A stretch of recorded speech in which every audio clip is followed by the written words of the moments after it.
We are thrilled to have you joining us for our latest and greatest marquee event, the Brand Innovators 2021 Media Buying Summit. Welcome, everyone. Let's get started. Thank you for having me. I'm so excited about this show. All right, so I'm back. I have two dogs too, so they might want to join the party later. We have a truly fantastic program planned for you with what I would say is an epic group of speakers, senior media buyers, and marketing leadership from some of the world's biggest brands. We looked at media more holistically than ever. Consumers don't necessarily know the difference between a paid side of the house versus an influencer, creative versus organic. To them, it all looks like your brand, it's your advertising. It's another thing when you have a brand that's 50 years old that people think of as a brick and mortar retailer, and you've got to figure out how you're going to tell a story to get them to rethink and create a moment of reconsideration for your brand. So again, how do we use data? We looked at regionally, where do we have inventory? Because for a while, we stopped making cars and we started making ventilators and masks. First of all, there was a lot of people who really wanted cars because it's your own personal space. Spending really went way back up. And so like at the end of the year, we were back at like our normal budget levels and launching the Escalade. What we decided that we were going to define content commerce as shortening the distance between inspiration and purchase. It does away with that kind of multi-step, lengthier sequence of product searching, researching. And I think what's really interesting about this space is that these kind of micro moments of discovery are happening more and more in your social feed and through short form video that you're interacting with. There's just too much now, too much clutter. And we've gone from 30-second ads to now 15-second ads and 6-second ads. So I feel like that is an opportunity for us to reset the balance here. And I feel like that's a huge opportunity and to create, I think, a much better ad experience. I will always recommend that you want to have the people who work on your business to be as close to dedicated on your business as you possibly can. If you know that they're working for you, then their priorities aren't split. Being on the streets, connecting with our consumers is critical. So we have a division structure that enables and empowers our local teams to make decisions based on what is right for their market. Like many other brands, we just had to adapt to make sure that we're meeting customer needs, as well as their changing media consumption habits, right? So fortunately for us, last year, our various creative agencies and media agencies and partners were just very accommodating as we were trying to navigate those challenges. I think 2021 will be a very interesting year as we all kind of learn and understand the new dynamics at play and how they impact all of our respective businesses.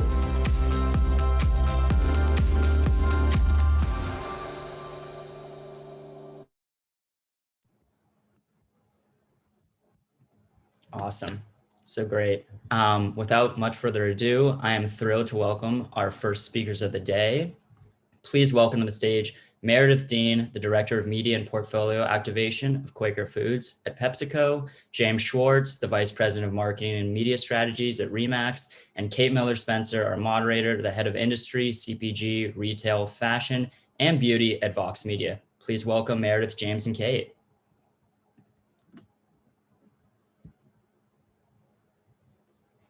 Hi, everybody. Okay, got it. I mean, sound off. You'd think I would have figured that out by now, right?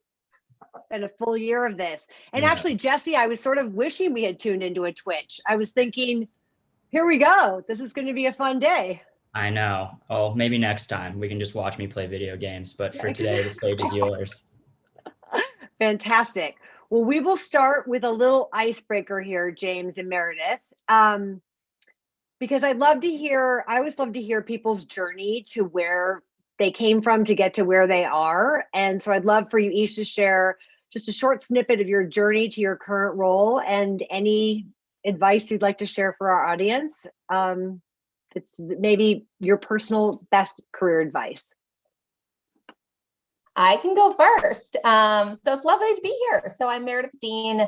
My journey. So I actually came from a consumer insights background. I spent, let's say, 5 years at a big research firm and always knew I wanted to be involved with brands and consumers, but ultimately I wanted to go from the vendor side to the brand side. So I joined PepsiCo basically exactly 10 years ago. I just had my 10-year anniversary.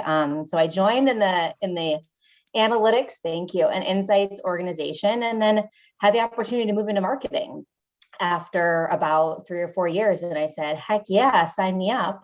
So, I've moved through a variety of brand innovation roles, and then had the opportunity to take on my current role, which is leading portfolio activation as well as media. So I feel like I've been really gathering all sorts of tools to build myself as more of a general marketer, which is, my passion. Best advice I would give is really say yes. Don't be afraid to take on the new experiences. It's scary. It's probably a good thing. If it's interesting and scary, it's a good thing. And then the other thing is, it's hard, but try not to stay so vertically focused, right? I think, especially I'm a millennial, I'm a geriatric millennial, but we tend to be very, upward focused on promotions and mobility. But my best advice is, don't be afraid to take a lateral position if it's going to give you a new experience that will help you grow long term. Growth takes different trajectories. So that's really been my philosophy and what I would give it as advice. I love that. James, how about you? It's actually funny. It's very similar. I actually started off and thought I was going to be a finance or a sales or a technologist, because marketing always was fluffy and touchy-feely, right? Until I started getting into it, it's awesome. It's the creative side of business. And so I grew up in real estate, and I've started off back when, was internet a thing, building websites in the early days. Worked with a shift from, agency side to bringing it in-house, working in technology, working in health and wellness, kind of always gravitating back to real estate. It's awesome. It's I love waking up every day thinking about how do you get into someone's head? How do you get into the psychology of it? I think marketers should be psychologists as well. In terms of advice, I'd say just be curious. Don't be afraid to step out into those new emerging technologies and those new opportunities, because that's where you find sometimes from those mistakes, but something that you've been looking for that you didn't know you had. So just stay curious and really dig in deep. Don't take it at just surface level. A lot of people tell you certain things, but really kind of ask a lot of questions and try to deconstruct it to find out how to make it work for your brand, your product, your service, your customer, whoever that might be. Love that. I love the idea of continuing to tack in your career to challenge yourself. I love the advice about just always keeping yourself on that edge of, I'm a little uncomfortable, I'm a little anxious, and sometimes that gives you great energy and gets you to challenge yourself. So let's pivot to the theme of the day, which is the future of media. And James, I love that you just said, was the internet going to be a thing? I mean, the fact that was ever anything that anyone thought seems hilarious now. I never thought that, just to be clear. You were a forward thinker. My bosses did, though. Right, exactly. You were building websites and they were like, what are you doing? Yeah. You're like, I'm doing the future. So the future continues to change. I mean, obviously, there are so many opportunities that can get you excited and gets us out of bed every day. There's also challenges that keep us up at night. So that question of, is the glass half full? Is the glass half empty? I don't want to start with the glass half empty, but let's start with data, because that's a super, let's just say at Vox Media, it's a big part of our focus right now. We just rolled out the third iteration of our Forte first party research and audience solution. And obviously we're coming to market trying to help marketers with what's going to happen in this cookieless world that we're all heading into. But I know you each have a different perspective on this based on your industries. And James, I'm going to start with you because I know there are some challenges you face because you're in a highly regulated industry. Yep. So I'd say beyond just privacy. Right. So I'd say for me, the glass is overflowing. It's a good thing. It's not empty or full, it's overflowing. I think for us, because we're highly regulated, it also had changed. I mean, a lot of we have a wealth of data on consumers, what we do with home transactions, a lot of the third-party data, let alone media. So for us, it's been that shift where things I used to be able to use to segment audiences, I can't use anymore because of regulation changes in our industry.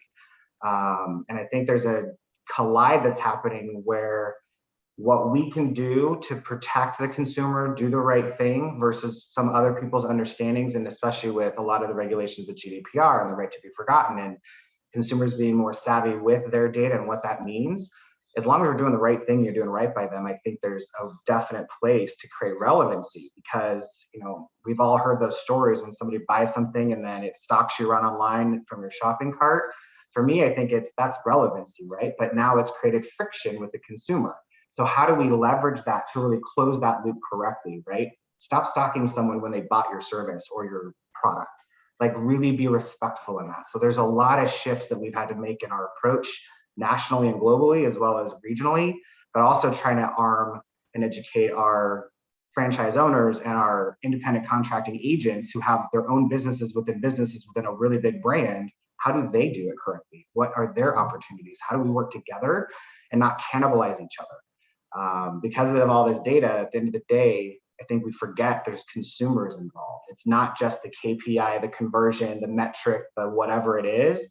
There's people, and how do you connect people with people and respect that relationship? And especially as a brand person at, you know, my level, how do we honor that and bring them in, but then respect that local brand representative that's working with them? So I could keep going on, but that's kind of where we're at. But I do wonder whether you feel like brands can self-police. I mean, I think that so much of the privacy, all the laws that are coming, and you had the restrictions before GDPR and CCPA even came into the forefront, but do we need to be policed? I mean, I'm wondering whether it's just some bad actors that sort of ruined it for everybody. I don't know if it's so much police as it is just making sure that we're part of the process and respecting those relationships and doing the right thing. I mean, that's one of our mantras, but just doing the right thing for the consumer. And in our case, we have, you know, a B2B to the owner, a B2B next level to the agent, and then the end consumer. So there's a lot of nuance we have to consider, but I think we have to make sure we're building the systems and infrastructure and the capabilities and the tools to allow everybody to do it correctly and use data in an appropriate, compliant way that helps, that doesn't create that friction or distrust. So you're ready for what's coming. You're probably already there.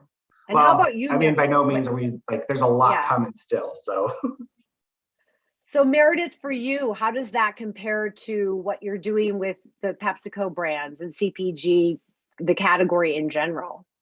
So when I hear data, I think, you know, I go right to audience. And, you know, I feel really lucky that PepsiCo has put such a priority on audience data. And, you know, we have a whole team of folks dedicated to building what we call consumer DNA, which is really a combination of first party and second party data to help bring our audiences to life.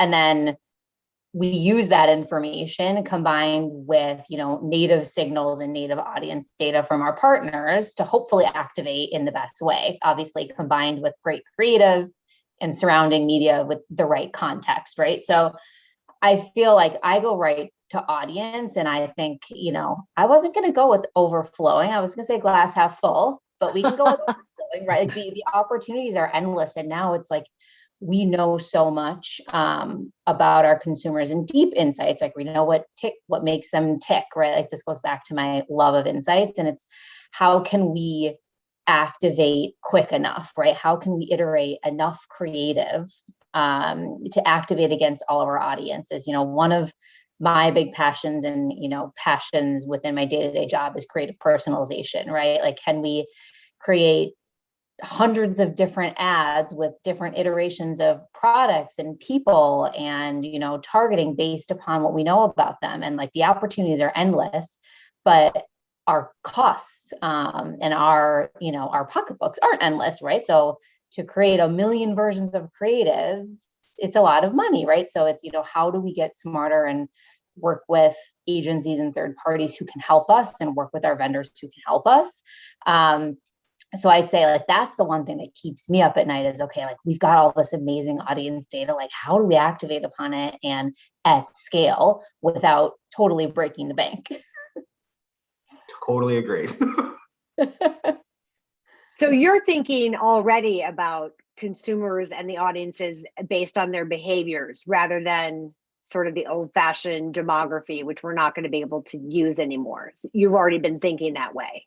Yeah, we have been, it's been a journey. It's not overnight by any means. And I think one of the challenges is understanding the right balance of our own consumer DNA data with the native, audience information that our partners have, right? Like, which is better? What's the right balance? We don't necessarily want to target only on our data or only on their data, but like, how do we continue to optimize the mix and balance to make sure that we're, reaching the right people with the right messages? So I think, we're certainly on a journey. Do we have it perfected? No. That's the nature of this industry, right? Like, it's always going to be changing. But I feel, thankfully PepsiCo has been working on this and trying to get ahead of the curve, to really build our audience data internally. That's fantastic. I do think it's going to be interesting to see when we get to the point where frequency caps are no longer going to be a thing, because you can't really follow someone around. You don't know. You can't follow, there's no ID to track them from place to place or from, wall garden to wall garden. Mm-hmm. So it sounds like you both see a lot of opportunity, and data will continue to be the thing where there's so much of it, but how you use it will be the discipline. And I think the shift that we've taken from demographic to audience-based approaches has actually created better engagement and better results and better stickiness with consumers. I mean, instead of the average, 25 to 54 adult predominant female with a household income of X, think of how many types of people fit into that, right? So that in itself, when you think about people, it's having a big impact. Yeah, and I would say it's led to better creative, right? Like, we do a lot of our audience work. We do that well before we even start our media planning, so we can integrate it into the creative process, along with all the other insights that the brand, our brand teams have about consumers. But, I think it's led us to stronger creative because we're thinking about the media audience way up front now. Yeah, I agree. It's also what keeps me up at night, because that segmentation is how do you cut through the noise, and how many versions of a 6 second do I need, and how far can I go? And it's daunting, but it's like exciting. You're in my inbox, James. We'll have to start a support group. Right. For excess creative that never sees the light of day. I have to say, being on the sales side of the industry, we do still receive a lot of RFPs that have demographic targeting, and it's just interesting. Hard. It changes very hard. It's hard. It's I feel like, the agencies are in some cases leading the charge, and in other situations the clients are leading the charge. But it sounds like both of you are focused on what people do is oftentimes more important than their gender or their age, or sometimes their geography, their education level. I mean, I feel like I still operate like a 29-year-old in the way that I shop and cruise the web. So you definitely can't target. Find it's often what they're not doing is more important than what they are doing, right? Because that's how do I activate them? What do I need? And we've been bringing our creative agencies and our media agencies and those teams closer together in planning. Like, we've been working on next year for the last 60 days, but we're talking what do they need from a media perspective, but what's the output? How many versions of something do we need to start with? How many iterations might we need? So we can start planning for that when we get into next year's campaign. I love that, James. Not doing, right? It's not, we need to understand what that trigger is in order to make that behavior change. I love that. So let's pivot a little bit to the idea of content, because when you're talking about behaviors and consumer behaviors, a lot of the way that we measure what they do is what are they reading? What are they spending time with? Where are they sharing content? You both seem to feel, or you had expressed to me earlier, that content is king. So I'd love to hear about how you're addressing creating content, original content, whether you're using influencers. How do you approach that for each one of your brands? or your portfolios, I should say. Meredith, let's start with you. Yeah. So, yes, it's a passion point. I think content is king. And, I would say maybe 3 to 5 years ago, we tended to think of them separately. Like we had paid media and then we had custom content, and we had influencers, and they're kind of 3 separate work streams. But to the end consumer, right, that they're all the same and they're all possible motivators of purchase. So I think, I've been making a really big passion of mine to explore more custom content. One of the things that, we're really looking into is gaming, for instance, right? And how can we partner with, gamers and streamers and integrate ourselves into that behavior that consumers are already, engaging with, and they're watching gamers, whether it's on Twitch or YouTube or wherever, right? How can we seamlessly integrate into what consumers are doing rather than just interrupt? I think it's so important, especially like, when I take off my job hat and I just put on my general consumer hat, right? Like, when was the last time you really did that? Every day. It's every day. Hard. That's right. Really hard. Right. But, like I would say 50% or maybe more of my purchase decisions don't come from traditional advertising. They come from, bloggers that I love. And I notice that they're consistently using a certain brand of chocolate chips or whatever it might be. Right. And so I think it's establishing those mental connections in a more authentic way that is so important. And because consumers are smart, they're smarter than ever. And they know an ad when they see an ad. And like it can be off-putting to some people. So I personally think as brands, we need to be thinking about both sides, traditional paid advertising as well as more custom integrated content that feels like less like an ad, because we need to reach consumers with both types, or else we're never gonna, get the conversion that we need. So you mentioned that consumers are also super savvy and they know the difference, but then you also said they don't really know the difference. Do you feel like the key is to entertain them, or is it? I think so. I think I think it has to be enjoyable, right? And it has to feel authentic to that creator, right? Like if we're going to integrate into a show or into, partner with the talent, it has to feel authentic to who that person is. And, we have to understand with that, let's say a blogger, like what's their normal type of content that they post, right? And we have to feel like it's the right brand. I would hope that they would also say, like, we don't want to partner with you. They would want that authentic connection. But I think, consumers, when they, influencers have to say ad now, right? Like you can't disguise it.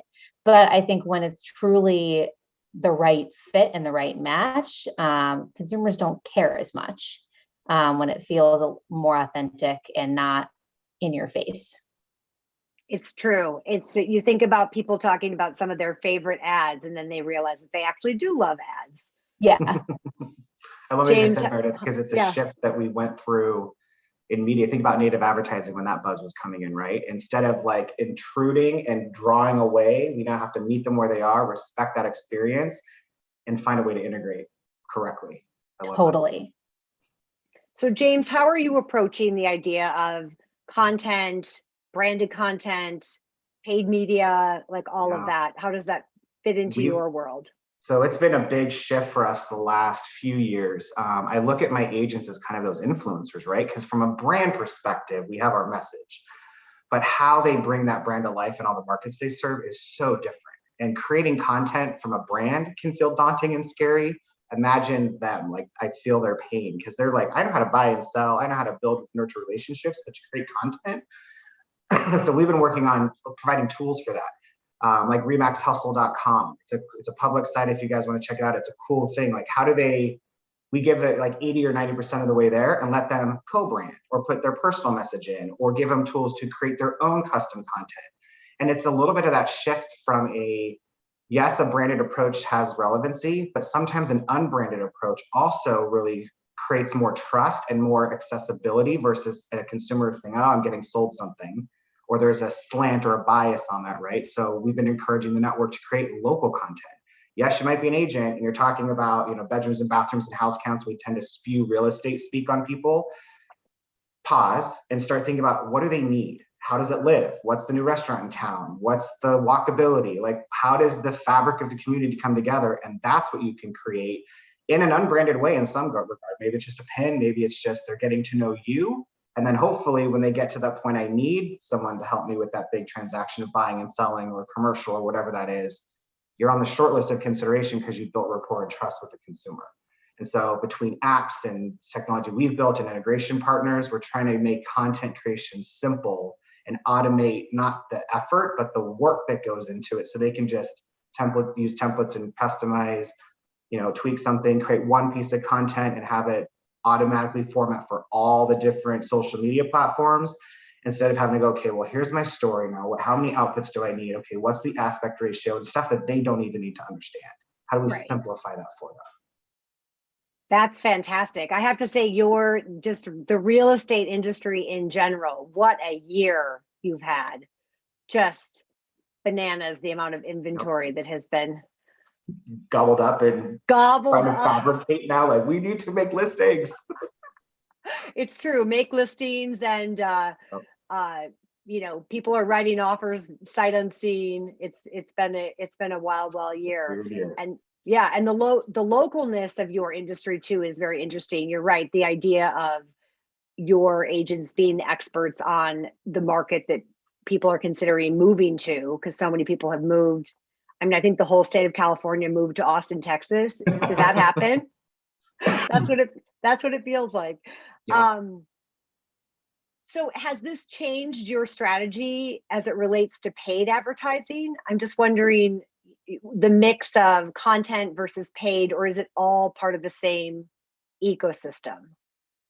I look at it as part of all one and the same. Obviously, the intention of paid ads, it used to be more top funnel. As you get down, you're more lead gen, but now it's how do we, even on a local level and lower funnel tactics, whether it's the boosting of a post, a dark post, like there's different tactics on the paid side now to bring content to life or amplify that message. So for me, it's just become a little more complex, but they're getting more and more integrated. Likewise. Meredith, is there one particular campaign you would point to where you would say, here's where we really got it right? This is something that we need to replicate. We had the right influencer or the right story, or all the KPIs were delivered. Is there some best practice you could share, since you have so many peer marketers watching you right now? Oh gosh, that is a tough one. The first thing that comes to mind is actually something that we just launched. So we don't actually have the results yet, but I think the way we're going about it is so smart. And this is, so Chewy is one of our brands that we support. And, we've launched this program called Camp Chewy, and it's really, founded in our brand purpose as well as the current times, which is, Chewy is all about fueling kids' play. And play, as you are, not trying to force kids into a type of play. And camp is obviously a huge part of that. But one of the things that, with the economic times and with COVID, kids haven't gotten a chance to go to camp. Not everybody can afford to go to camp. So, we've been focused on, how can we be a facilitator and let kids go to camp? So, we have an in-store promotion, but we also have a new partnership with Andy Grammer and the American Camp Association. And, it's basically, he's going to be helping write a song with user submitted lyrics. So he will write the tune using some of the lyrics that are submitted. And for every submission, it's $1 will be donated to the American Camp Association. It's really to this fund that we are then going to the American Camp Association. So there's a really great, influencer approach that's tied to, more of our traditional in-store promotion, which is all about, creating this camp experience at home where kids can win these kits. So, we've really created this 360-degree plan to bring together the American Camp Association portion and the Andigrammer portion with our more traditional paid advertising, which is in support of our in-store promotion, to really think about it as a 360 plan. You know, I think it's the first time, at least in the last few months, that I've seen us really take a 360 approach when it comes to a consumer promotion tied to a national media plan, also tied to a content partnership. So, and also tied I'm really to, excited. Yeah, and purpose and mission rooted in there too, which I think is absolutely, like, that's the common thread that ties everything together. Like, this is all rooted in Chewy's purpose, which is fueling play, and, you know, being the advocate and the catalyst for kids to be allowed to play as they are. So, you know, I'm super excited for the promotion and the whole partnership. That awesome. is exciting. I love that example. James, do you have a favorite? Oh, favorite. I honestly think it's the hustle content that we've created, because it allows them to be part of the message and personalize it for themselves. I mean, truly, because there's our competitive threats, our needs are so nuanced by local market. It would be impossible for me to run enough of the creative, given, you know, we don't have unlimited budgets. So it allows the network to take that creative and put it out into their market based on what their needs are, or what their opportunities are, or what they're up against. So for me, I think it's just that RE/MAX Hustle site has been such a valuable piece for the network. But I love what Meredith just said too, to go back to that, because I think it's not about the media, the tactic, the whatever. It's about people, and what do people need, and how does your product service value fit that? And that's what I think, if as marketers, if we focus on that true experience, you're going to win. You're going to learn, and you're going to test and make mistakes along the way. But that to me is what's so powerful. I think that is the essence of our entire industry. If we could all just remember that it's about people, the whole process is about people, helping people solve problems. What is the problem? What is our solution? No one likes to be sold anything. I can tell you that, having been in sales my whole career. Once you know you're being sold, people start to shut down. So let's talk a little bit about new technologies or channels that you're excited about. Is there anything that you would point to, whether, or something that you're planning on using, and how do you test those things? I would say, you know, for me, these aren't new. I'm going to sound so not cool, but, you know, the things that I think are extremely interesting for us are gaming, of course. You know, people are watching gaming. It's nuts, you know, and I hadn't even really seen it until the pandemic, and watching my husband be on Twitch and all these platforms. I was like, what are you doing? You know, but I really think, you know, it is just booming, and it's not kids, it's adults. No, it's, as Polygon says, everyone is a gamer. Yes, everyone is a gamer, but, you know, like, adults are doing this. And I think especially as, like, there's content overload, like maybe they don't want to sit and watch a video or watch TV or watch watch a movie, right? Like, there's so many other things to do. So, you know, I'm really fascinated by gaming and just the opportunities to integrate content there. And then the other one is podcasts. Like, I think it's such an interesting space where, you know, you've got loyal listeners. There's such a habitual process there where people, you know, they get up every day, even when they're not commuting right now, and they still listen to the same podcast over and over. And I think it's such a unique opportunity for brands to be able to integrate into podcasts and reach a consistent audience, either with the same message or to storytell over time, right? Because it's such a loyal listener base for specific podcasts that I just think it's like a big opportunity that, you know, candidly, we haven't tapped into quite yet from truly a content integration standpoint. But I think it's a big passion of mine and something that's on my to-do list. Well, then we have a lot to talk about. We'll put a pin in that and come back, because the Vox Media Podcast Network, one thing that we saw at the beginning of the pandemic is exactly what you just said. People were still listening to podcasts, even if they were not commuting, and actually listenership went up. We actually just acquired Cafe, which we're super excited about. And I believe podcasts are that super intimate media where someone's literally in your head. It if you have feels headphones intimate. on, yeah. it feels like they're talking to you and you are part of the conversation. And I feel like it's such a great way for brands to be able to connect with consumers. And, it's you're still advertising to them, but in a way that's a little bit softer. And because, you're going to have that user over time, like, can you do it in a little bit, less overt fashion? Cool. How about you, James? We have not gotten into gaming. Podcasts, I definitely agree, especially with the last 18 months we've all gone through. It's increased listenership. It's funny, we started shifting away from some of our radio, and now we've brought back those scripts and those audio message for podcast reasons. Our CEO actually has one called Start With a Win, and it's not an overt sell of Remax. It's a very much mind, body, business type of an approach, how to be good at your business, how to be good personally. And it's growing. I think it's got lots of legs. I think for us, what I'm excited about is the integration on and offline. There's been seems like as we take a few steps forward with regulations and changes, we get kind of thrown back a couple. But simple things like geofencing billboards or geofencing sponsorships where typically we have signage. Let's see what happens online that we can track a little bit better. Even connected TVs, streaming all that. We did an addressable TV test.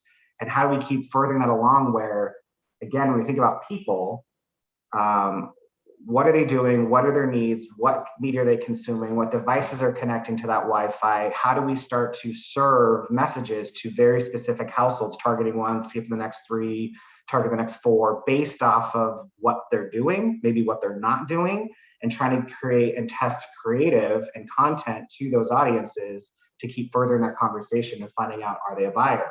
Are they a seller? Are they in that research phase? How do we kind of build that brand loyalty and get on that short list of consideration? So it's just cool that we're finally there where, 10 years ago, we were daydreaming about, words I don't want to go to, attribution modeling and all that. But how do we, now we're finally there with technology and capabilities to bridge those gaps and really look at this in a cool, unique way to drive that consumer experience. Well, so much of that content too, you're right. People dreaming about what a house they want to look at or places they want to live. And I just think of that SNL skit where it's like just hanging out and looking at what's going on in the real estate market and pretending that you're moving into a house. Anyway, I definitely feel like I'm in that voyeuristic world. So I'm going to go back to, at the very intro, you were talking about your journey and where you both come from, but you do have one interest in common. But I just want to make sure I ask this question because it was fascinating to me reading your profiles, that you both have a deep common interest in wellness. So Meredith, I know you're an athlete, you're a fitness enthusiast. James, I know you were digital VP of comms for several health and wellness brands. What is your best go-to wellness tip? Maybe something you even learned or used in the last year. Mm-hmm. Oh my gosh, I could spend an hour talking about this. And by no means am I an expert, but I always go back to Elle Woods and endorphins make you happy. And I truly believe that you will never regret the workout if it's 10 minutes, 5 minutes, 30 minutes, right? I'm guilty as well as saying, oh, I don't want to, but at the end of the day, I've never regretted it unless I've gotten hurt. But for me at least, I feel like moving my body is medicine and it will always just get me in a better mindset. And the other thing is just try new things. I was a marathoner for years and then decided, it didn't make me happy anymore. And, I gave it up. Maybe one day I'll be interested again, but I moved into strength training and doing other things and teaching spin class. And so just allow yourself to evolve. James, how about you? What's your best wellness? Yeah, exactly. I know. You're really inspired me with Elle Woods. This is my favorite panel ever. I think it's hard to pick one. I think for me, we tend to get on these ideas, especially when you're busy, you're traveling, life is nuts. We fall off that wagon. And then to get back on the wagon, we think we have to have it all dialed in and perfect. We're really just take a bite at a time, and consistency matters. For me, it's the mornings. I need to do something for myself. And it's not always just my body. It's definitely the mental side, right? Whether that's, I've been trying meditation. What was that? A podcast. A podcast, yes. Like, how do I just fit some time in the morning? I read this book. We had this guy speak with us, The Miracle Morning. I love it. It's a way to ground yourself in the day to start what you need and just make sure you're feeding yourself. Love that. I would say my only tip is I moved to a standing desk. So during calls, I can stretch, I can kick. That's it. It's made a big difference in my energy level. Exactly. Jesse, we're so glad you're back. What's your wellness tip? Wow. Oof, I don't know. You shouldn't ask me. I can barely run 2 miles, but we'll have to bring everyone back for a fitness chat. It'll be fantastic. Amazing. Awesome. Well, thank you guys so much. That was such a great conversation. You guys covered so many great topics. So really, thank you so much for coming on today. It was awesome. Thank you. Thanks for having us. Awesome. Bye-bye. Have a great one. Great. So awesome. Big thanks to Meredith, James, and Kate. Now, please welcome to the stage Keith Lusby, the Vice President of Media for Dunkin', and Jim Gregory, the Sales Lead for QSR at Samsung Ads. Please welcome Keith and Jim.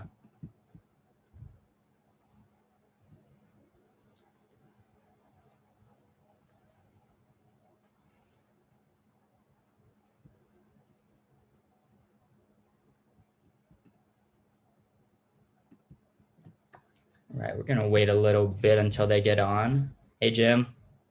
Hey, Jesse, how are you? Fantastic, how are you?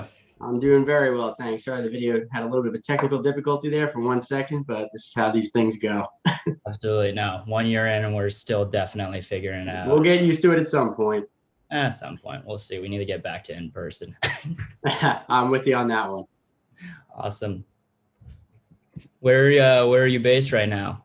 I am based in East Meadow, Long Island. So I've been here for all of quarantine. It's a beautiful day outside. So looking forward to the day ending today and get out there. And everybody was just talking about some exercise with Meredith and James. Luckily, I got my workout in earlier this morning, but might have to take the kids back outside after school. Very good. You're more disciplined than me. I just kind of rolled out of bed and here we are. Any big plans for summer? Things opening up? I'm hoping to do some things, a lot of beach time. So we're fortunate enough to be close to the beach. So we're going to take as much time down there as we possibly can, with my daughter's a little bit younger. So she doesn't have to go to school full time, which is nice. And I got a 9-month-old. So he luckily likes sand. So we'll be okay there. Fantastic. Love it. Hey, Keith, welcome. I think you still have mute, Keith. Awesome. Good to see you. You too. We were just Jesse and I were just discussing that year end. We're still getting used to all of our Zoom calls. So I was having trouble with the video. You with the audio. I think we'll be all right as we move forward. Awesome. Great. Have a great conversation, guys. Awesome. Appreciate it, Jesse. Well, Keith, it's wonderful to see you guys. See you again. I appreciate everybody joining today for the Brand Innovators Future of Media livecast. You and I have had a chance to connect over the past few weeks, and excited to dive in on some really great topics that we discussed. For all those of you who do not know me, I'm Jim Gregory. I'm the Senior Sales Lead nationally for the QSR vertical here at Samsung Ads. This is a quick refresher about Samsung Ads. Samsung Ads is an advertising ecosystem spanning hundreds of millions of devices across smart TV, mobile, and desktop. Our brand safe inventory, fueled by exclusive Samsung data and insights, provides advertisers with unmatched power to engage our consumers across the Samsung household as they're discovering new content, new products, and new experiences. So, Keith, we really want to touch on a few points today and how we're helping everybody reach scale and precision within these connected moments, and how you're adapting to the new normal and getting out of the new normal and utilizing OTT and SVOD and AVOD. But I think the biggest question on everybody's mind, specifically for you, is hot or iced coffee every morning. We all got to know. It's funny. I bucked the trend of like what we're trying to do from a consumer in a brand forward position. I'm the old guard of the hot black coffee. And, I guess I'll admit this. I try not to admit this too much, but my softer side is, believe it or not, I've always loved flavor. I've a French vanilla flavoring in my coffee. And when I showed up, we did a segmentation analysis a couple of years ago, and I found that Dunkin', it blows away our competition on people who come to us for flavor. So I found out why I must have always loved Dunkin' so much. So it was a match made in heaven. Match made in French vanilla heaven. That's the French vanilla is still my go-to ever since I was in college. It's gotten slightly darker as the years have gone on. I was a very heavy cream and sugar guy when I first got out of school, but now I'm more to the darker side of the cold brew. So yeah, all good stuff. All right, well, great. Well, we're gonna jump into a few questions here, and then as we move through this, we'll take some questions from the audience. But as you and I have spoken about the exponential growth that has been, people staying at home and streaming and utilizing OTT and SVOD and AVOD. How has your channel strategy changed? And how does linear play a role in your advanced TV strategies? Yeah, it's interesting. I think sort of pre-pandemic, heading into the year, we really got a lot more aggressive in getting away from sort of a traditional television and more in what we call data-driven linear television. And we really had this pivot from a sort of very our strategy had been sort of the ubiquity of everybody drinks coffee, loves donuts, we're run every store, we have a real estate strategy, and it was very much just always a mass awareness play. And then I think we slowly started to realize, like we just talked about briefly, Jim, was everyone had very specific tastes, and how they took their coffee. And I've always been a big believer in my entire career, of follow the consumer, kind of an adage, if you will.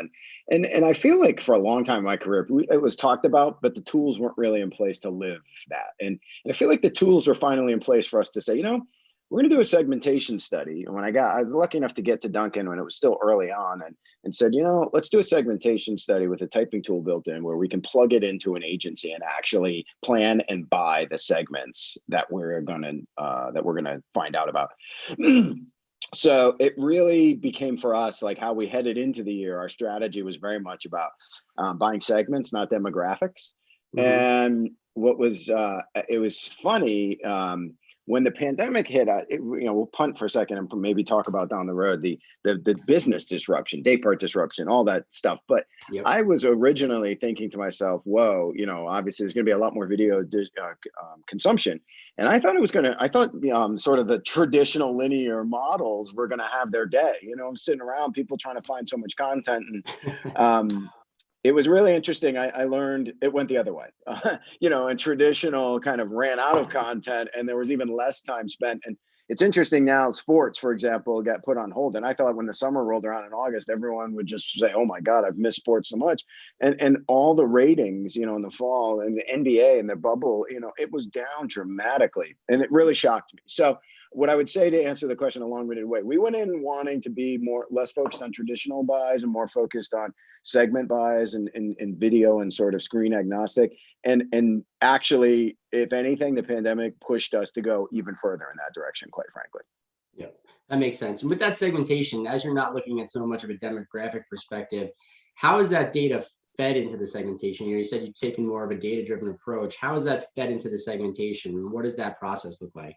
Yeah, so we work very collaboratively with our media partner, Publicis Media, and it was a centerpiece of a pitch that we had done in 2018 to find a partner that had tools that we could use to plug our segmentation into, and then those tools then could plug into the sellers of the video inventory. So there was literal matching and not just surrogacy, if you will. And then one of the benefits of working with Publicis that happened post-pitch, that was a bit serendipitous for us, was Publicis bought Epsilon, and Epsilon runs our loyalty database for us. So we were able to pour all our loyalty members and do a direct one-to-one match. So we know when we're reaching loyalty members, or if you're not a loyalty member, in every piece of media that we bought. That's great. Yeah, we've seen a ton of shift towards loyalty programs for all QSR, and even the fast casual restaurants as well. They're starting to really own in on that, and all that data has become super important. It's actually a perfect segue into what we were going to discuss specifically for here. The new commute, if you will, there's been significant change in how people are commuting, or when they're commuting, or even if they're commuting at all. What does that look like from a loyalty perspective, for Dunkin', and how you're adapting to that? Has there been an increase in foot traffic in the late morning, early afternoon? How are you tracking that from a data perspective? Yeah, definitely has been an increase in foot traffic in late morning. And I would say we have a somewhat, relative to / somewhat scientific approach to monitoring that, and it's essentially a cabin fever effect of, I get up, when we think about iced coffee, I mean, so for myself, I'm a hot coffee drinker. That becomes very easy. And one of the strains on hot coffee, even before the pandemic, was it's very easy to replicate at home. Iced coffee is even, somewhat of a challenge, but many people do that. So that, the morning people sort of got up, made their coffee, and we saw, and it wasn't a commute. You weren't stopping by Dunkin' on as part of your commute. But people got cabin fever, missed us. Hopefully, it wasn't. They could go anywhere, so they did vote to go to us. So there was the brand love, and I missed Dunkin', and so that latency of my routine being disrupted. But I missed Dunkin', and they came in the late morning, and the benefit for us was pretty obvious. In the morning commute, while we lost a great morning commute and a number of transactions, at 6, 7, 8 in the morning, people going to work. When people came at 11, they were going back to a household that now had multiple members in it. So they were buying for more than just themselves. Whereas our old routine in the morning, we call them the one-armed bandits. People came in and bought, just a coffee for themselves. But now when you go back home and if you have a roommate or a spouse or a partner, and you have children perhaps that are coffee drinkers, like you just saw people coming back with the ticket got a lot higher. Transactions went down, not as many people kept the routine, but the ticket went up. And as the transactions came back, we actually saw an increase in our overall business. That's great. I mean, I will have to disagree with you. No matter how many times I make coffee at home, it never comes out the same. So that's one of the reasons that I continue to drink 3 cups of coffee outside of the house every day, which my wife is not happy with the money I spent, but I digress. I need good coffee always. And touching on all of that and how that's changed, what are the media strategies that have played into that? Have you used specific more day parts, or are you looking at just those ticket times? How has that fed into your overall strategy? Yeah, no, it's a great question, and Jim, and sort of, again, going back pre-pandemic, and when I started at Dunkin', I felt like we were actually over-reliant on what I'll call just sort of a lazy approach to, well, we're a morning brand, let's advertise in the morning. Mm-hmm. And I think there's, don't get me wrong, I mean, people are making choices in the morning and you need to reach them, but I didn't think choosing your brand or getting a routine around coffee is so much about a day part, as to finding the right time when our segments are thinking about that. And I thought there was, we had other approaches that we were using that were less day part specific. But one of the examples I'll give you where we had to pivot. So in other words, we didn't really have to pivot that much because I never felt like we should advertise exclusively in the morning per se. A couple of things we did have to pivot on. One, I'll give an example. Like, we still use a lot of audio and particularly local radio, and we do a lot of DJ endorsement, DJ reads. That actually held up pretty well. I mean, people's routines were disrupted, but their ratings didn't drop that much locally. But there was a little bit of a drop, and people aren't commuting, aren't in their cars, aren't streaming over a train ride. So we did have to back down on some of that.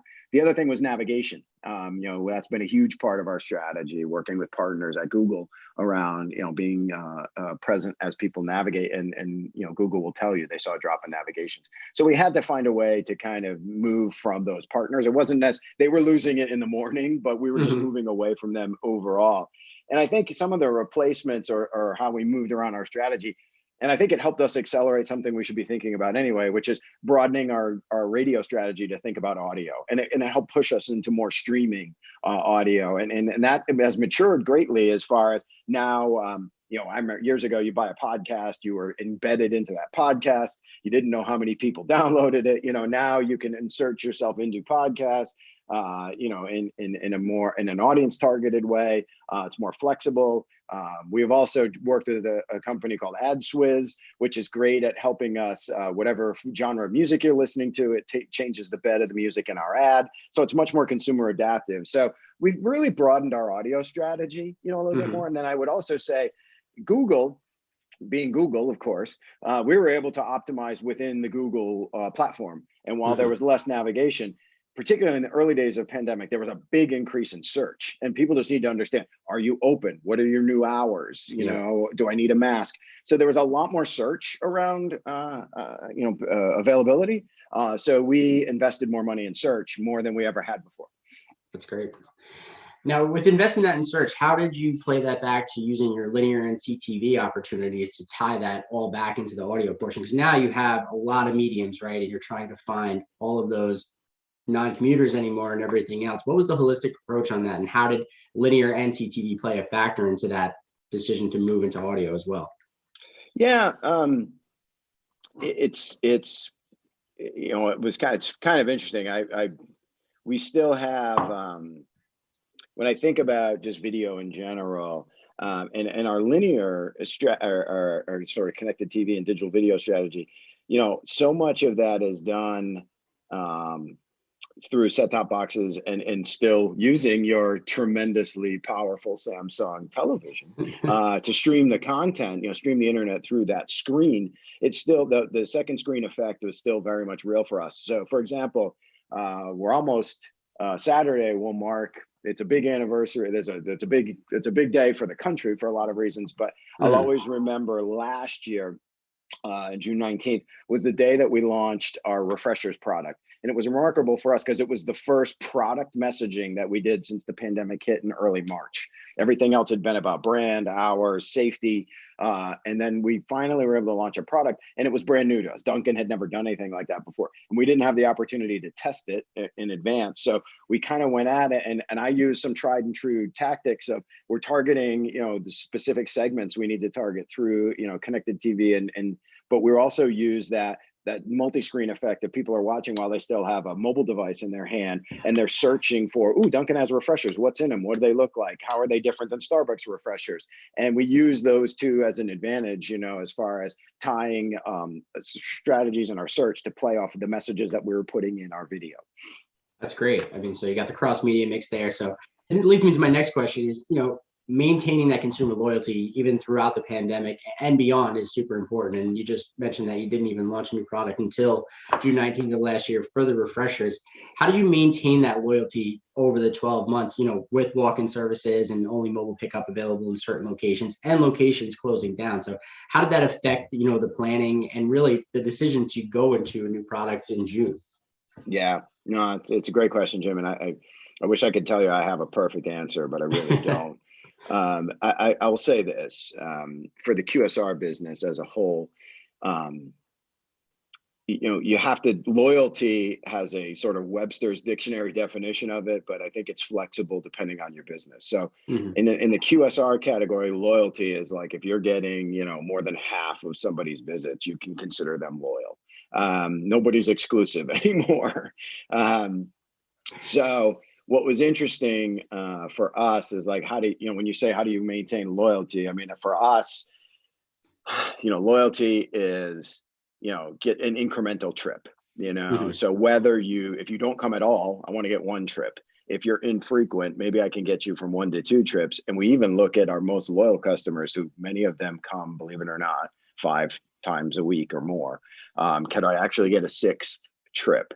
And I think a lot of that is driven by business offers, quite frankly. We improved our loyalty program and started offering, making better offers to incentivize people to come in on certain days.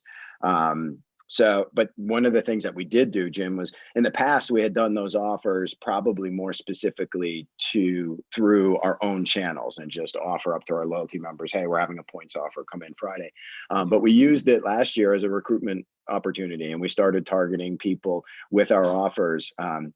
And that's where our digitally led strategy, in things like connected TV, being able to we had offers that were, if you were a member already or you weren't a member already, how we positioned the offer. And in one case in particular, during the pandemic, we actually did the annoying cable company thing where we gave an offer exclusively just for non-members, so we did a lot of that, tested and learned a lot of that. And again, the ability to target and know our segments and find channels, Jim, where we know if you already are a member or aren't, was huge to us, having the courage to be able to put those sort of segment those offers.